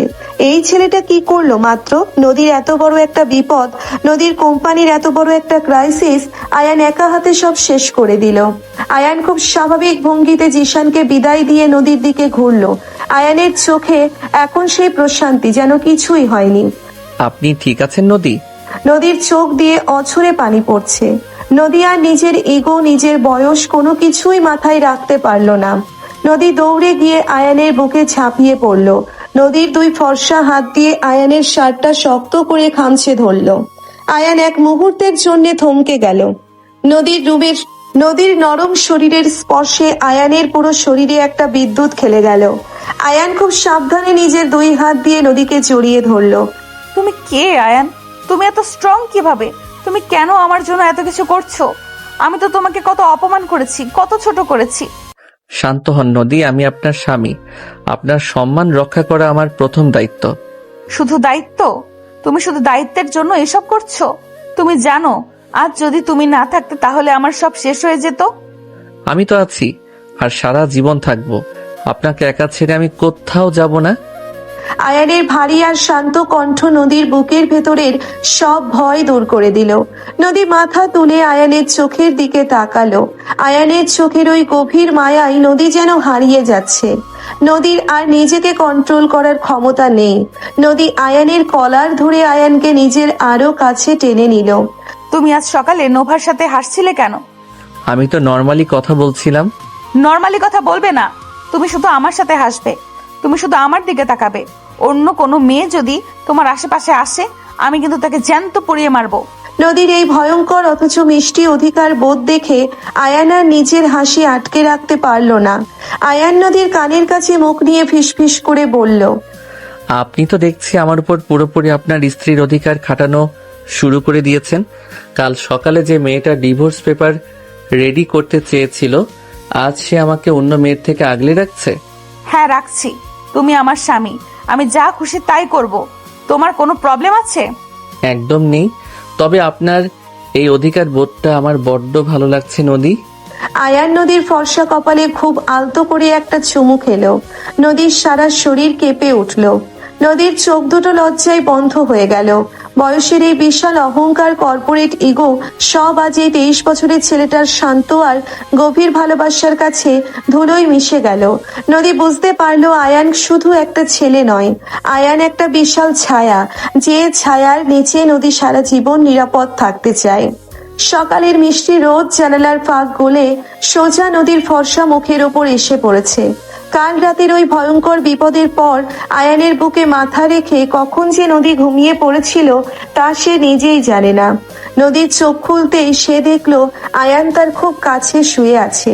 আয়ানের একটা হাত নদীর কোমর জড়িয়ে রেখেছে, আর নদীও নিজের অজান্তেই আয়ানের শার্টের কলার শক্ত করে ধরে আছে। নদীর বুকের ভেতরটা ধক করে উঠল। এই প্রথম কোনো পুরুষের এত কাছাকাছি সে সারা রাত কাটিয়েছে, অথচ নদীর মনে বিন্দুমাত্র কোনো অস্বস্তি নেই, বরং এক অদ্ভুত গভীর শান্তিতে নদীর মন ভরে আছে। নদী খুব সাবধানে আয়ানের হাতটা সরিয়ে উঠে বসতে যাবে, এমন সময় আয়ান চোখ না খুলেই নদীর হাতটা শক্ত করে ধরে ফেলল। এত সকালে উঠে কোথায় যাচ্ছেন? আর একটু ঘুমান।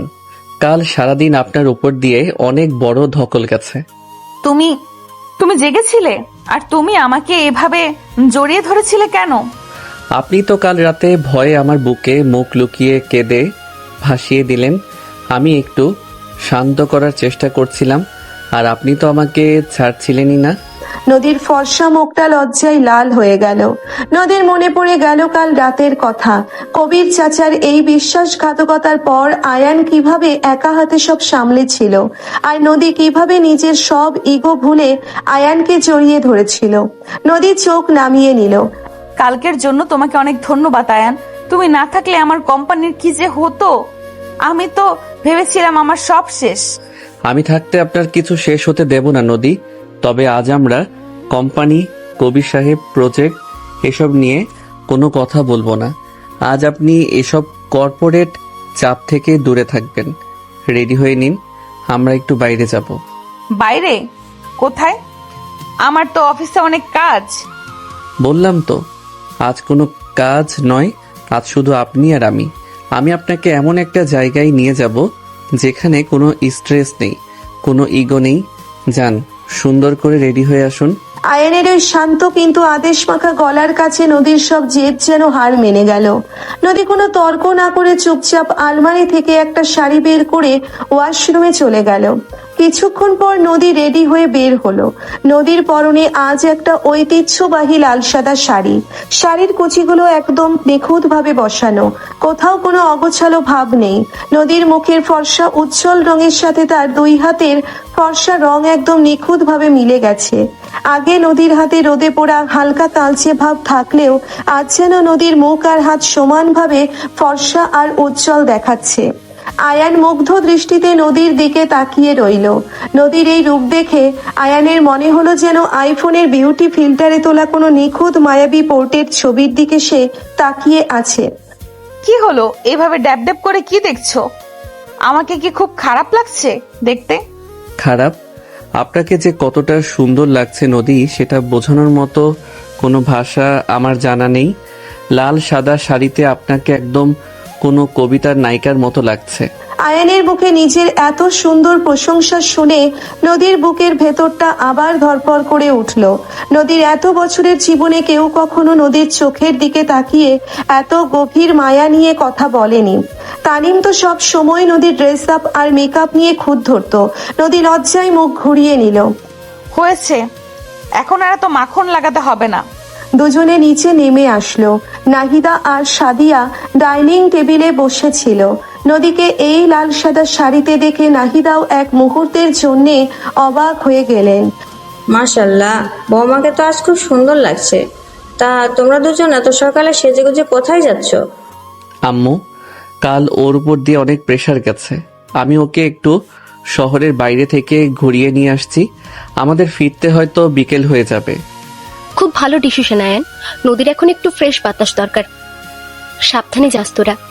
নদী নাহিদা আর সাদিয়ার দিকে তাকিয়ে হালকা একটু হাসলো। যে শাশুড়িকে সে দুদিন আগেও সহ্য করতে পারতো না, আজ তার প্রতি নদীর কোনো রাগ কাজ করছে না। আয়ান নদীকে নিয়ে গাড়িতে গিয়ে বসলো। আয়ান নিজে ড্রাইভ করছে।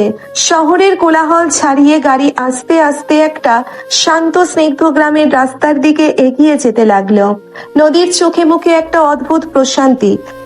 চলো, কোথায় যাবে? আয়ান, তুমি আমাকে কোথায় নিয়ে যাচ্ছ? এই রাস্তা তো আমি আগে কখনো দেখিনি। সবকিছু আগে থেকে দেখলে তো আর সারপ্রাইজ থাকবে না নদী। আপনি শুধু রিল্যাক্স করুন, জানালার কাজটা নামিয়ে দিন, দেখবেন বাইরের বাতাসটা কত সুন্দর। নদী জানালার কাঁচ নামিয়ে দিল। হু হু করে ঠান্ডা বাতাস নদীর মুখে এসে লাগলো। নদীর চুলগুলো বাতাসে উড়তে লাগলো। আয়ান ড্রাইভ করার ফাঁকে ফাঁকে আর চোখে নদীর দিকে তাকাচ্ছে। নদীর ফর্সা মুখের ওই স্নিগ্ধতা আয়ানের বুকের ভেতর ভালোবাসার এক বিশাল সমুদ্র তৈরি করছে। প্রায় 1.5 ঘন্টা ড্রাইভ করার পর আয়ান একটা বিশাল খোলা জায়গার সামনে দাঁড় করালো। গাড়ি থামালো। নদী গাড়ি থেকে নেমে চারপাশটা দেখে স্তব্ধ হয়ে গেল। সামনে দিগন্ত বিস্তৃত এক বিশাল কাশফুলের মাঠ। বাতাসে হাজার হাজার সাদা কাশফুল দুলছে। শহরের ধুলোবালি আর ইট পাথরের জীবন থেকে অনেক দূরে এই জায়গাটা যেন এক টুকরো স্বর্গ। আয়ান, এটা এটা কত সুন্দর একটা জায়গা, আমি তো বিশ্বাসই করতে পারছি না।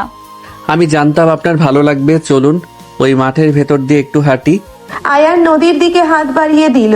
নদী এক মুহূর্ত আয়ানের ওই শক্ত হাতের দিকে তাকিয়ে রইল। নদীর ভেতরের ওই 27 বছরের কর্পোরেট ইগো যেন আজ এই বিশাল কাশফুলের মাঠে পুরোপুরি হারিয়ে গেছে। নদী খুব আলতো করে নিজের ফর্সা নিখুঁত হাতটা আয়ানের হাতের ওপর রাখলো। আয়ান নদীর হাতটা শক্ত করে ধরে কাশফুলের মাঠের সরু রাস্তা ধরে হাঁটতে শুরু করলো। তুমি এই জায়গাটা চিনলে কি করে আয়ান? তুমি তো সারাদিনই বই আর ভার্সিটি নিয়েই থাকো। আমি যখন খুব ফ্রাস্ট্রেটেড থাকি তখন মাঝে মাঝে এখানে আসি। এখানকার এই শান্ত পরিবেশটা আমাকে নতুন করে ভাবার শক্তি দেয়। আজ আপনারও এই শান্তির খুব প্রয়োজন ছিল। হাঁটতে হাঁটতে নদী রাস্তার পাশ থেকে একটা লম্বা পম্পাস ঘাস ছিঁড়ে হাতে নিল।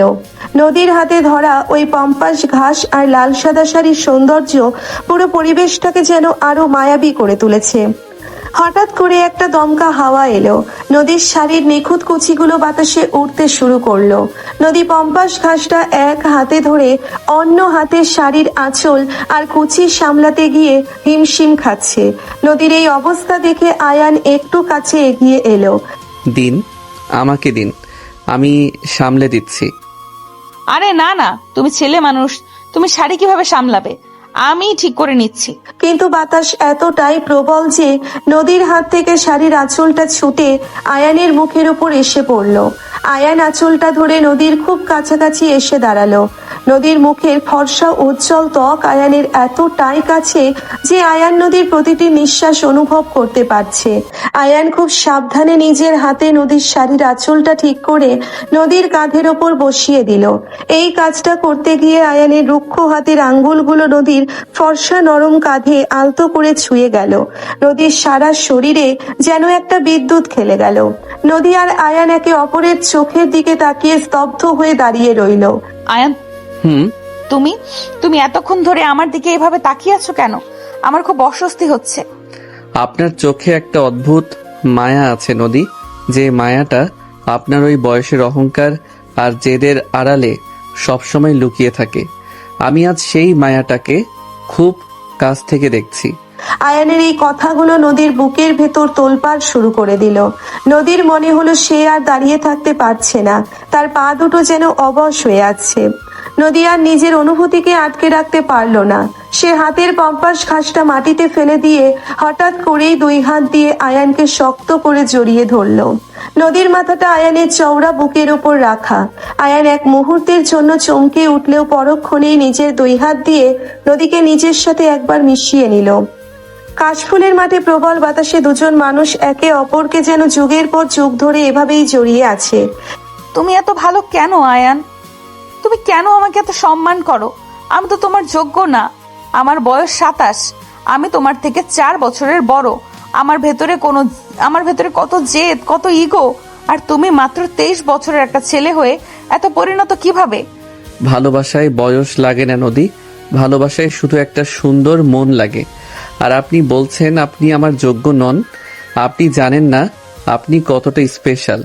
আপনার ওই জেদ, আপনার ওই ইগো, সব কিছুর আড়ালে যে একটা নরম মনের মেয়ে লুকিয়ে আছে, আমি সেই মেয়েটাকে ভালোবাসি। তুমি সত্যি আমাকে ভালোবাসো আয়ান, নাকি শুধু এই ডিলের কারণে আমাকে সহ্য করছো? আমি তো তোমাকে সবার সামনে জোর করে বিয়ে করেছি। তুমি তো চাইলে আমাকে অপমান করে তাড়িয়ে দিতে পারতে। আমি আপনাকে তাড়িয়ে দেব? যে মানুষটাকে আমি দূর থেকে এত বছর ধরে শুধু নিজের করে পাওয়ার স্বপ্ন দেখেছি, তাকে আমি তাড়িয়ে দেব? আপনি তো জানেনই না নদী, আপনি যেদিন ওই পার্টিতে সবার সামনে আমাকে বিয়ের প্রস্তাব দিয়েছিলেন, সেদিন আমার বুকের ভেতরটা কতটা শান্তিতে ভরে গিয়েছিল। আমি কোনো ডিলের জন্য আপনাকে বিয়ে করিনি, আমি আপনাকে ভালোবেসে বিয়ে করেছি। নদীর চোখ দিয়ে অঝরে পানি পড়ছে, কিন্তু এই পানি কোনো দুঃখের নয়, এই পানি এক চরম প্রাপ্তির। নদীর এত বছরের একাকিত্ব, তানিমের দেওয়া অপমান, কর্পোরেট জীবনের ক্লান্তি সব যেন আজ আয়ানের এই বুকে মাথা রেখে ধুয়ে মুছে যাচ্ছে। নদী মাথা তুলে আয়ানের চোখের দিকে তাকালো। নদীর ফর্সা মুখে লেপ্টে থাকা চোখের পানি আয়ান নিজের হাত দিয়ে খুব যত্ন করে মুছে নিল। কিন্তু আমার তো খুব ভয় করে আয়ান। আমার চারপাশের সবাই তো আমাকে শুধু ধোঁকা দিয়েছে। তানিম আমাকে আমার টাকার জন্য ব্যবহার করেছে। আমার নিজের চাচা আমার প্রজেক্ট আর কোম্পানি কেড়ে নিতে চেয়েছে। আমি যদি আবার ঠকি, তুমিও যদি একদিন আমাকে একা ফেলে চলে যাও। আমি তানিম নই নদী, আর আমি কবির সাহেবও নই। আমি আয়ান, আপনার স্বামী। আমি আপনাকে কথা দিচ্ছি, এই আয়ান সারা জীবন আপনার ওই নিখুঁত ফর্সা হাতটা এভাবেই শক্ত করে ধরে রাখবে। যত বড় ঝড়ই আসুক না কেন, আমি আপনাকে আমার ছায়া থেকে এক চুলও সরতে দেব না। বিশ্বাস হয় আমার উপর? হয়। পৃথিবীর সবচেয়ে বেশি বিশ্বাস আমার তোমার উপরেই হয় আয়ান। তুমি পাশে থাকলে আমার আর কোম্পানির সিইও হতে ইচ্ছে করে না। আমি শুধু তোমার এই বুকের ওপর মাথা রেখে সারা জীবন পার করে দিতে ইচ্ছে করে। আয়ান নদীর ফর্সা কপালে খুব দীর্ঘ আর গভীর একটা চুমু খেলো। নদীর চোখ দুটো শান্তিতে বন্ধ হয়ে গেল। চারপাশের কাশফুলগুলো যেন এই দুজনের ভালোবাসার নীরব সাক্ষী হয়ে দুলছে। পরন্ত বিকেলের সূর্যটা আস্তে আস্তে লাল হয়ে পশ্চিম আকাশে ডুবতে শুরু করেছে। আকাশের ওই লাল আভার সাথে নদীর লাল সাদা শাড়িটা মিলেমিশে এক অপূর্ব দৃশ্য তৈরি করেছে। চলুন নদী, এবার ফেরা যাক, সন্ধ্যা হয়ে আসছে। আম্মু আবার চিন্তা করবেন। আমার ফিরতে ইচ্ছে করছে না আয়ান। আমার ইচ্ছে করছে তোমার হাত ধরে এই কাশফুলের মাঠে সারা জীবন এইভাবেই হেঁটে বেড়াই। এই পরিবেশটা এত শান্ত, এত সুন্দর। আমরা আবার আসব। যতবার আপনার মন খারাপ হবে, যতবার আপনি একা অনুভব করবেন, ততবার আমি আপনাকে এখানে নিয়ে আসব। কিন্তু এখন তো আমাদের ওই বাস্তব দুনিয়াটাই ফিরে যেতেই হবে।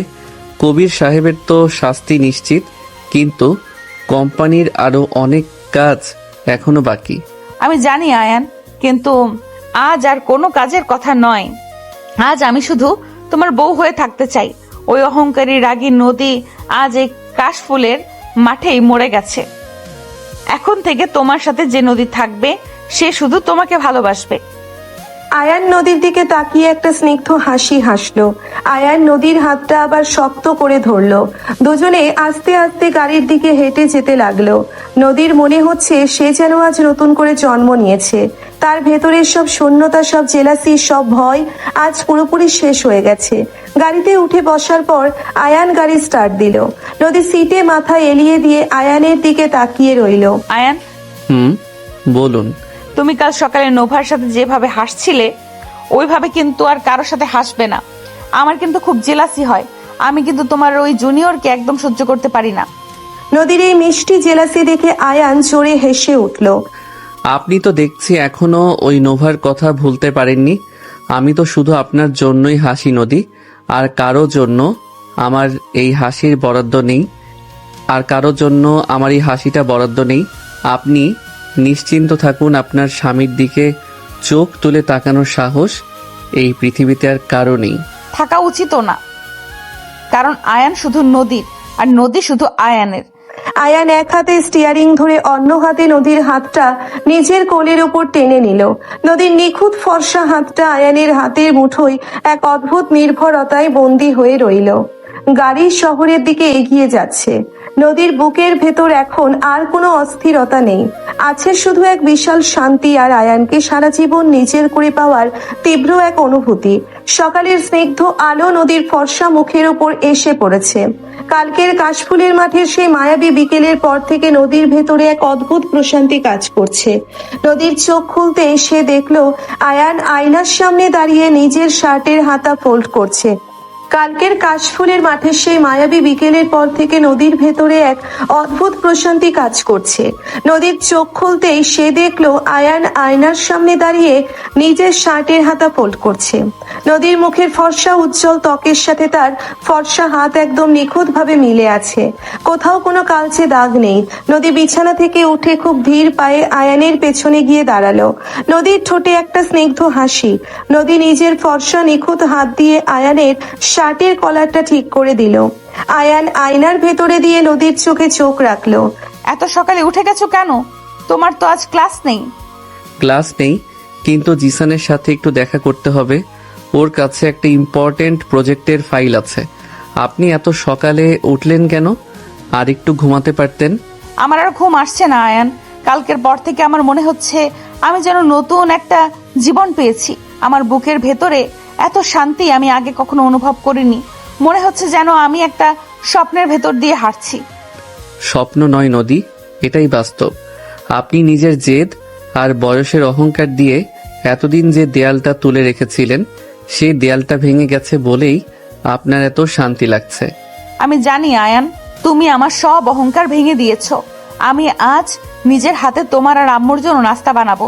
তুমি ফ্রেশ হয়ে নাও, আমি নিচে যাচ্ছি। নদীর কথা শুনে আয়ান অবাক হয়ে ঘুরে দাঁড়ালো।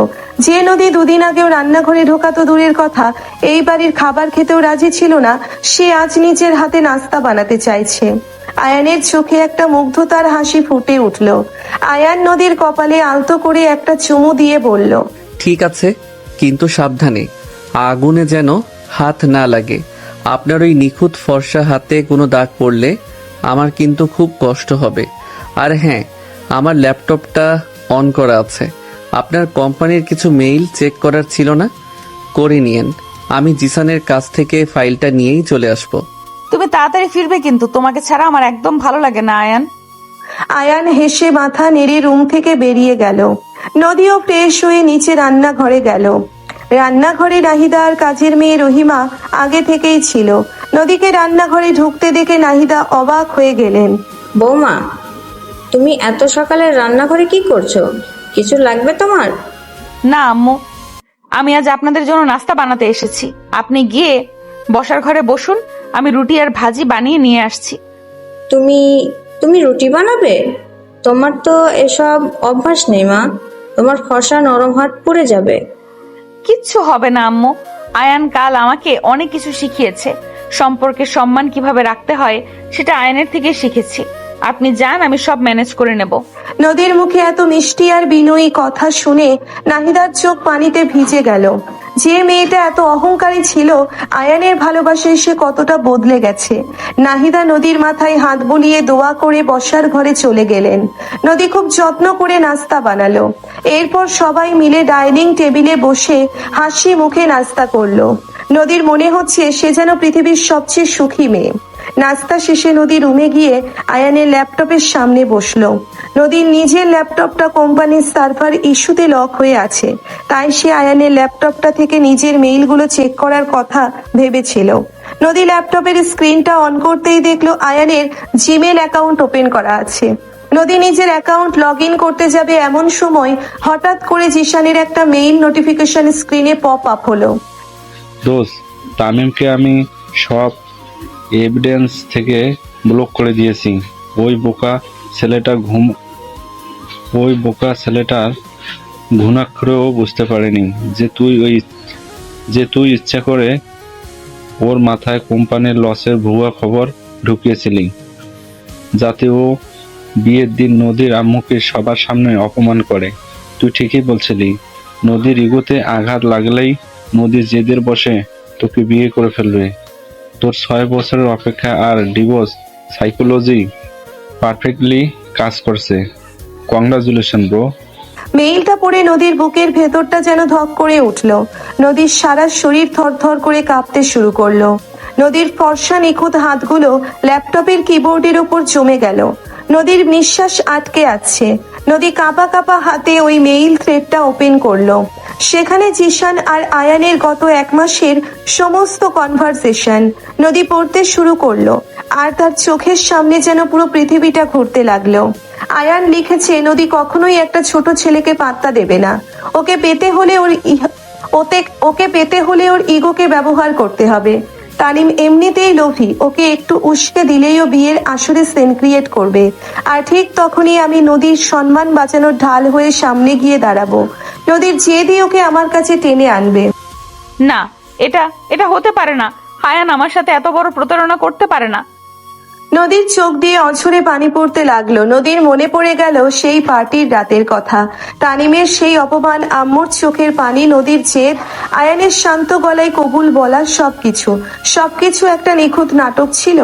আয়ান নদীর ইগো, নদীর জেদ, নদীর অসহায়ত্ব নিয়ে খেলা করেছে। নদীর বুক ফেটে কান্না আসতে চাইলো, কিন্তু অপমানে আর কষ্টে নদীর গলা দিয়ে কোনো আওয়াজ বের হলো না। নদী ল্যাপটপটা বন্ধ করে পাথরের মতো বসে রইল। তার মনে হচ্ছে কেউ যেন তার কলিজাটা টেনে ছিঁড়ে ফেলছে।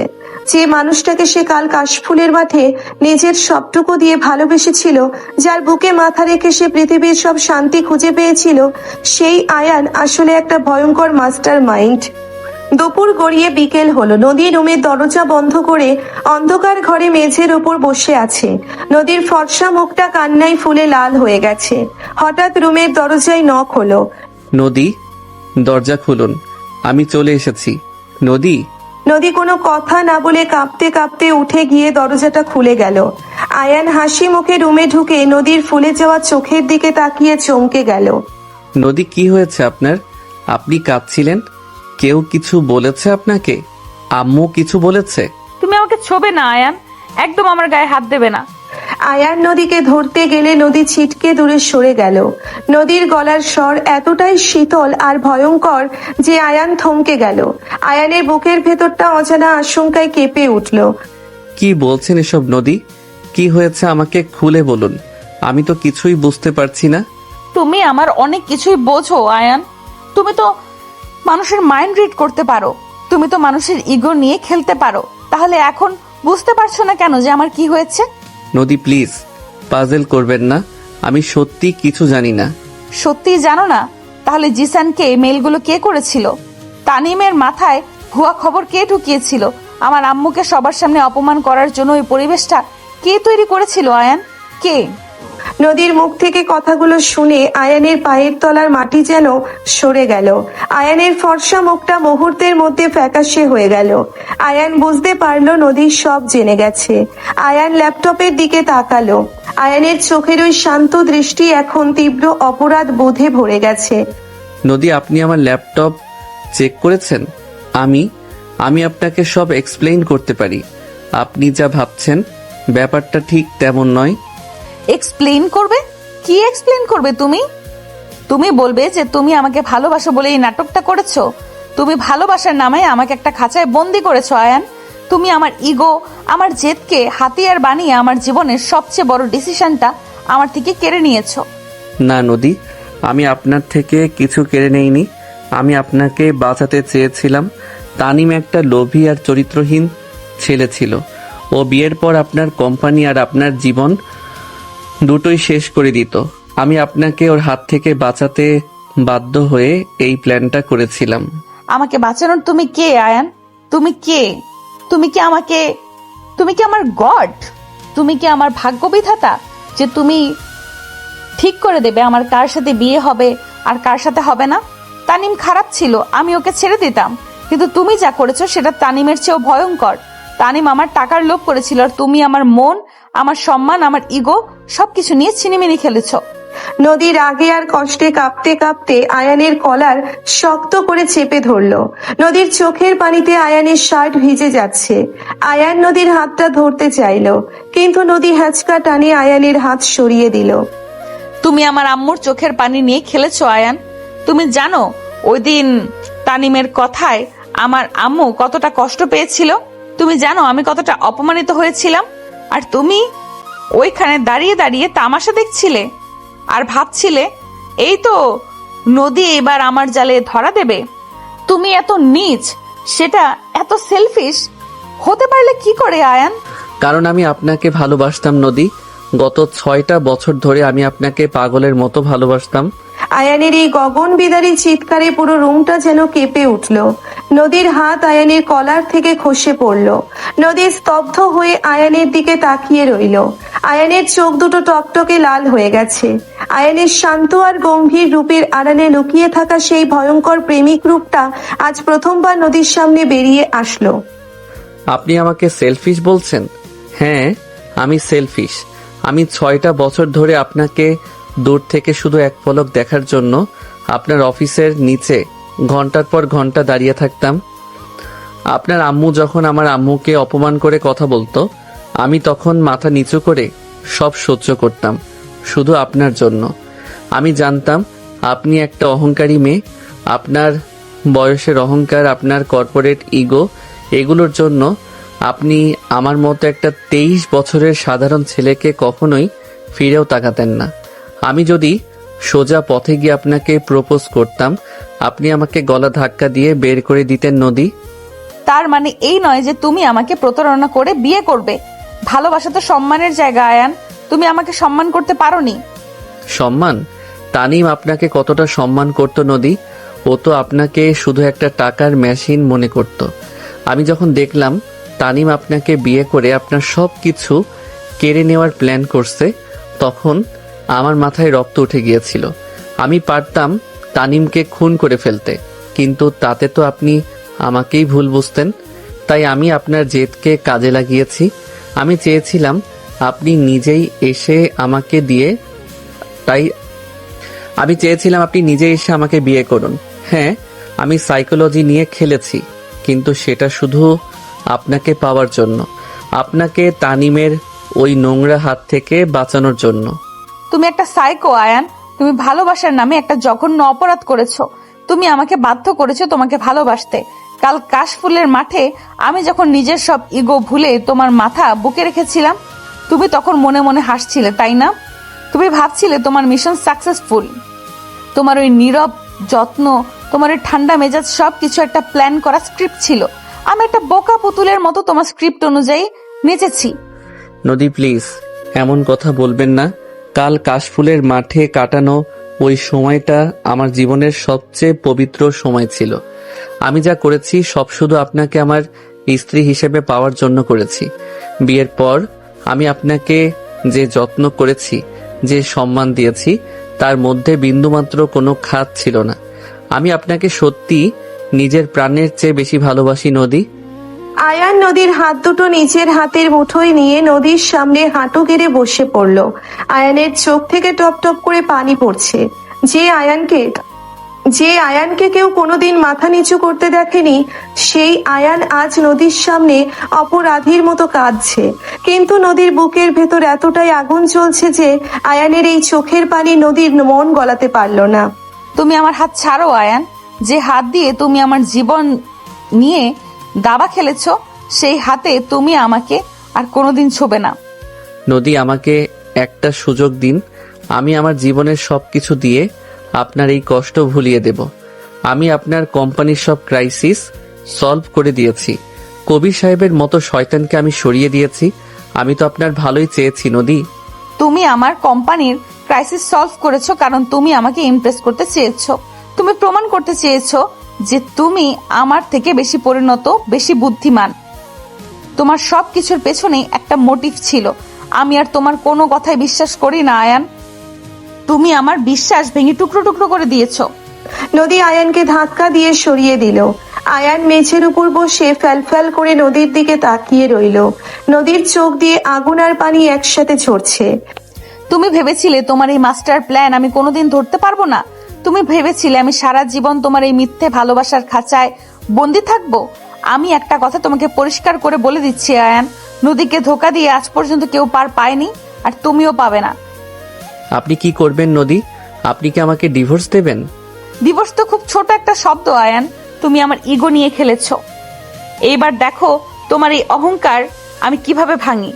আমি এই বাড়িতে থাকবো, তোমার চোখের সামনেই থাকবো, কিন্তু তুমি আমাকে আর কোনো দিন ছুতে পারবে না। তুমি সারা জীবন আমার ভালোবাসার জন্য ছটফট করবে, কিন্তু আমি তোমাকে তিল তিল করে পুড়িয়ে মারবো। তুমি 6 বছর আমাকে দূর থেকে ভালোবেসেছো, তো এবার সারা জীবন খুব কাছ থেকে আমার ঘৃণার আগুনে জ্বলবে। নদীর এই ভয়ঙ্কর কথাগুলো শুনে আয়ানের বুকের ভেতরটা যেন বরফের মতো জমে গেল। আয়ান বুঝতে পারলো সে নদীর ইগোকে ব্যবহার করে নদীকে বিয়ে তো করতে পেরেছে, কিন্তু নদীর বিশ্বাস আর মনটাকে চিরকালের জন্যে হারিয়ে ফেলেছে। নদী আর এক মুহূর্ত আয়ানের দিকে না তাকিয়ে গটগট করে রুম থেকে বেরিয়ে গেল। আয়ান অন্ধকার ঘরে একা হাঁটু গেড়ে বসে রইল। আয়ানের চোখের পানি ফ্লোরে গড়িয়ে পড়ছে। আয়ান মনে মনে বলতে লাগলো, আপনি যতই জেদ করুন নদী, আমি আপনাকে আমার জীবন থেকে কোথাও যেতে দেব না। আপনি আমাকে ঘৃণা করতে পারেন, কিন্তু আমি আপনার এই নীরব ভালোবাসা দিয়ে আপনার এই ঘৃণার আগুন একদিন ঠিকই নিভিয়ে দেব। আমি প্রমাণ করে দেব যে আমার ভালোবাসা কোনো মিথ্যে নাটক ছিল না। বাইরে তখন গোধূলির আলো নিভে গিয়ে চারপাশ অন্ধকারে ঢেকে যাচ্ছে।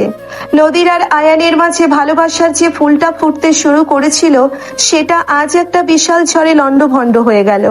নদীর জেদ আর আয়ানের নীরব ভালোবাসার এই ভয়ঙ্কর মনস্তাত্ত্বিক যুদ্ধ এবার কোন দিকে মোড় নেবে? আয়ান কি পারবে নদীর এই জমে যাওয়া অভিমান আর ঘৃণার দেওয়াল ভাঙতে, নাকি নদীর এই তীব্র অপমানের জ্বালা দুজনের জীবনকেই ছাই করে দেবে? দেখতে দেখতে এক সপ্তাহ কেটে গেছে। এই এক সপ্তাহে আয়ান আর নদীর মাঝে একটি অদৃশ্য বরফের দেওয়াল তৈরি হয়ে আছে। নদী আয়ানের সাথে একটা কথাও বলে না। আয়ান নদীর সামনে এলেই নদী মুখ ঘুরিয়ে নেয়, নয়তো রুম থেকে বেরিয়ে যায়। নদীর ফর্সা মায়াবী মুখটা সারাক্ষণ রাগে আর অভিমানে থমথম করে থাকে। আয়ান নীরবে সব সহ্য করে। নদীকে খাবার এগিয়ে দেওয়া থেকে শুরু করে নদীর ল্যাপটপ চার্জে বসানো, সব আয়ান আগের মতোই করে। কিন্তু নদীর চোখের দিকে তাকানোর সাহস আয়ানের আর হয় না। আজ শুক্রবার সকাল। নদী আয়নার সামনে দাঁড়িয়ে চুল আঁচড়াচ্ছে। নদীর পরনে একটা হালকা নীল রঙের শাড়ি। আয়ান খুব ধীর পায়ে রুমে ঢুকলো। আয়ানের হাতে এক কাপ ধোয়া ওঠা কফি। নদী, আপনার কফি। আমি তোমাকে কতবার বলেছি আমার পার্সোনাল স্পেসে তুমি আসবে না? তুমি কি কথা কানে শোনো না আয়ান? আমি শুধু কফিটা দিতে এসেছিলাম। আপনার তো সকালে কফি ছাড়া চলে না। আমার কি ছাড়া চলে আর কি ছাড়া চলে না সেটা নিয়ে তোমাকে ভাবতে হবে না। তুমি তোমার জীবনটাকে একটা দাবার বোর্ড বানিয়ে দিয়েছো। এখন আবার ভালো সাজার নাটক করছো কেন? নদী রাগে আয়ানের হাত থেকে কফির কাপটা ছুঁড়ে ফ্লোরে ফেলে দিল।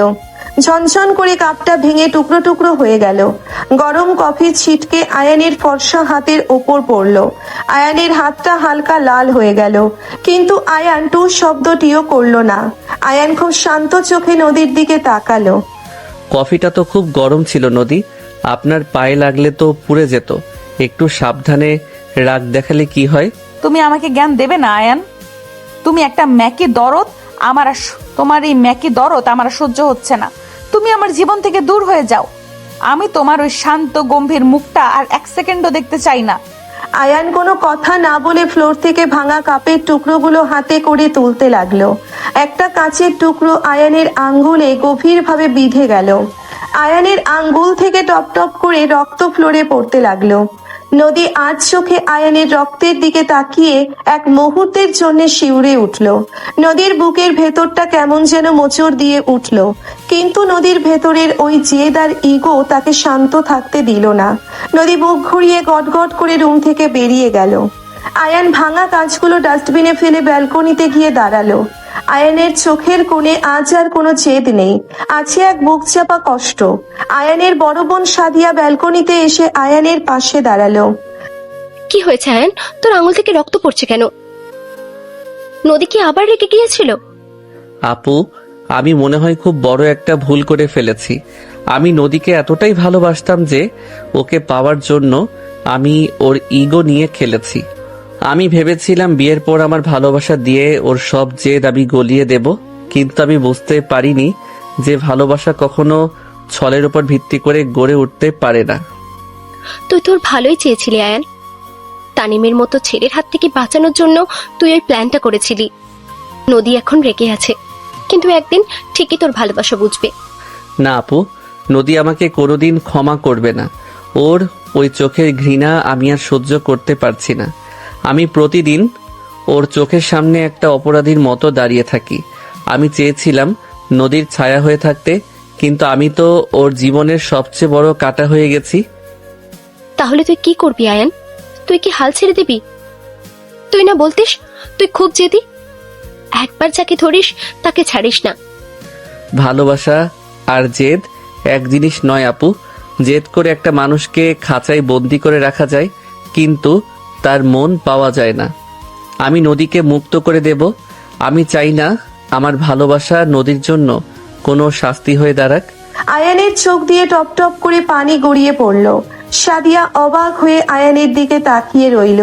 যে আয়ান নিজের অধিকার নিয়ে এতটা কঠোর ছিল, সেই আয়ান আজ ভালোবাসার কাছে এতটা অসহায় হয়ে পড়েছে। বিকেল গড়িয়ে সন্ধ্যা হলো। বসার ঘরে নাহিদা, রফিক সাহেব আর সাদিয়া বসে চা খাচ্ছে। এমন সময় নদীর আব্বু জাভেদ সাহেব আর আম্মু শারমিন এসে হাজির হলেন। নাহিদা অবাক হয়ে উঠে দাঁড়ালেন। আরে জাভেদ ভাই, শারমিন, তোমরা হঠাৎ করে কোনো খবর না দিয়েই চলে আসলে যে? খবর দেওয়ার তো সুযোগই পেলাম না নাহিদা। নদী সকালে ফোন করে আমাকে আর শারমিনকে আজ সন্ধ্যায় তোমাদের এখানে আসতে বলেছে। ওর গলাটা খুব ভারী মনে হলো। সব ঠিক আছে তো? আয়ান কোথায়?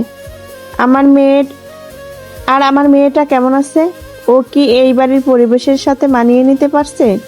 এমন সময় নদীর সিঁড়ি দিয়ে নিচে নেমে আসলো। নদীর পরনে এখনো সেই নীল শাড়িটাই। নদীর ফর্সা মুখটা কেমন যেন ফ্যাকাশে হয়ে আছে। জাভেদ সাহেব আর শারমিনকে দেখে নদী ছুটে গিয়ে জাভেদ সাহেবকে জড়িয়ে ধরলো। আব্বু, তোমরা এসেছো? আমি তো তোমাদের জন্যই অপেক্ষা করছিলাম। তুই আমাদের এত জরুরি তলব করছিস কেন মা? কোম্পানি তো এখন পুরোপুরি তোর হাতে। কবিরের ওই বিপদের পর তো আর কোনো টেনশন নেই। তাহলে তোর চোখে মুখে এত ক্লান্তি কেন? কোম্পানি ঠিক আছে আব্বু, কিন্তু আমার জীবনটা ঠিক নেই। আমি তোমাদের এইখানে একটা সত্যি কথা জানানোর জন্য ডেকেছি। ঠিক সেই মুহূর্তে আয়ান সিঁড়ি দিয়ে নিচে নেমে আসলো। আয়ানের পরনে একটা সাদা শার্ট আর কালো প্যান্ট। আয়ানের ডান হাতে একটা বাদামি রঙের ফাইল। আয়ানের চোখের দৃষ্টি আজ অদ্ভুত রকমের শান্ত।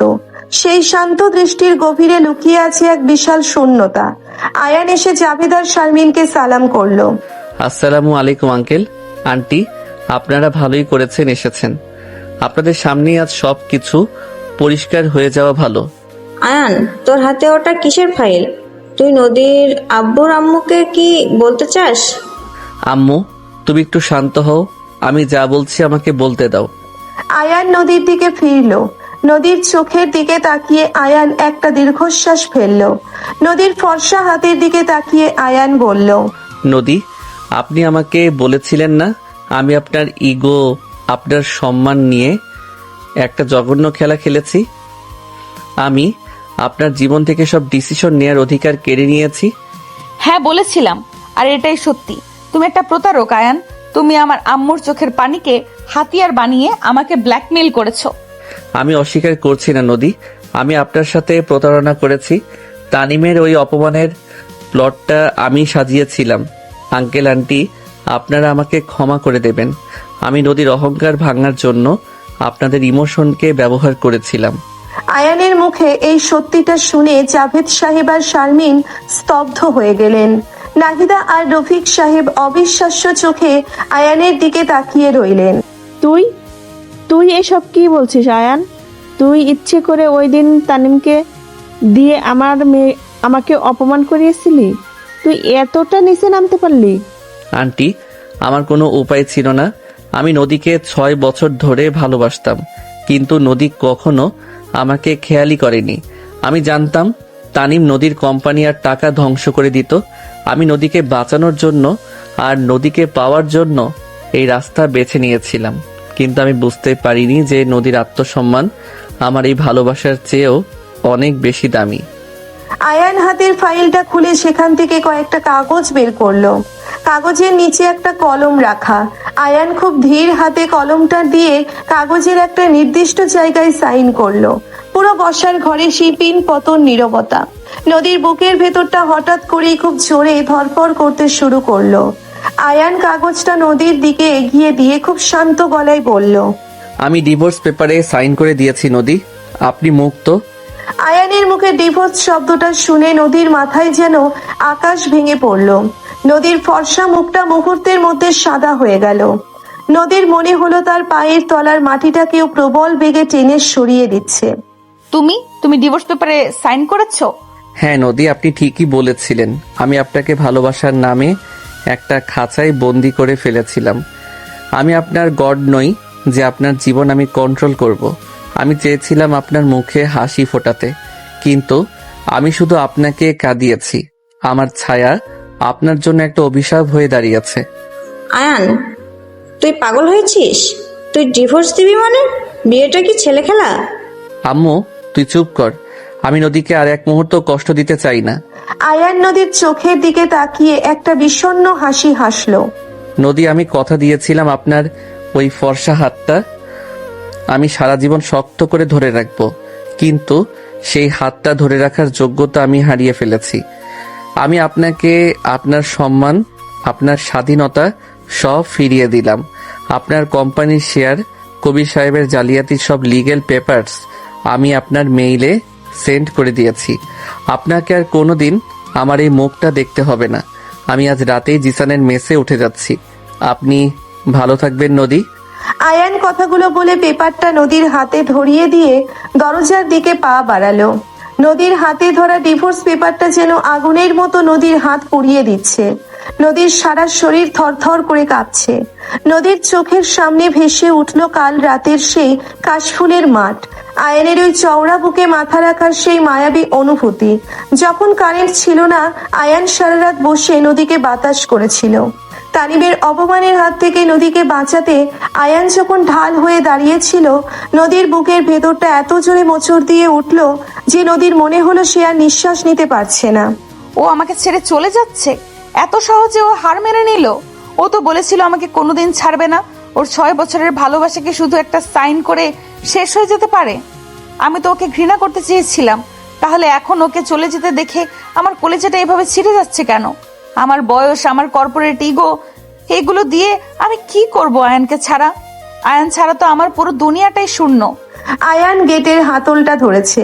ঠিক সেই মুহূর্তে নদীর গলা ছিঁড়ে একটা গগন বিদারী চিৎকার বেরিয়ে আসলো। আয়ান দাঁড়াও! আয়ান থমকে দাঁড়ালো, কিন্তু পেছনে ঘুরলো না। নদী হাতের ডিভোর্স পেপারগুলোর দিকে তাকালো। তার ইগো, তার অহংকার, তার জেদ সবকিছু আজ এই 23 বছরের ছেলেটার নিঃস্বার্থ ত্যাগের কাছে ধুলোয় মিশে গেল। নদী খচখচ করে ডিভোর্স পেপারগুলো মাঝখান থেকে ছিঁড়ে টুকরো টুকরো করে ফ্লোরে ছুঁড়ে মারলো। নদী, তুই এটা কি করলি মা? নদী কারো কথার উত্তর না দিয়ে পাগলের মতো দৌড়ে গিয়ে আয়ানের পেছন থেকে আয়ানকে 2 হাত দিয়ে শক্ত করে জড়িয়ে ধরলো। নদীর কান্না আর বাধা মানলো না। নদীর ফর্সা গাল বেয়ে অঝরে পানি পড়ছে। নদীর স্পর্শ পেয়ে আয়ানের সারা শরীরে এক বিদ্যুৎ খেলে গেল। আয়ান জমে যাওয়া মূর্তির মতো দাঁড়িয়ে রইল। তুমি কোথায় যাচ্ছ আয়ান? তুমি আমাকে এইভাবে মাঝপথে একা ফেলে কোথায় যাচ্ছ?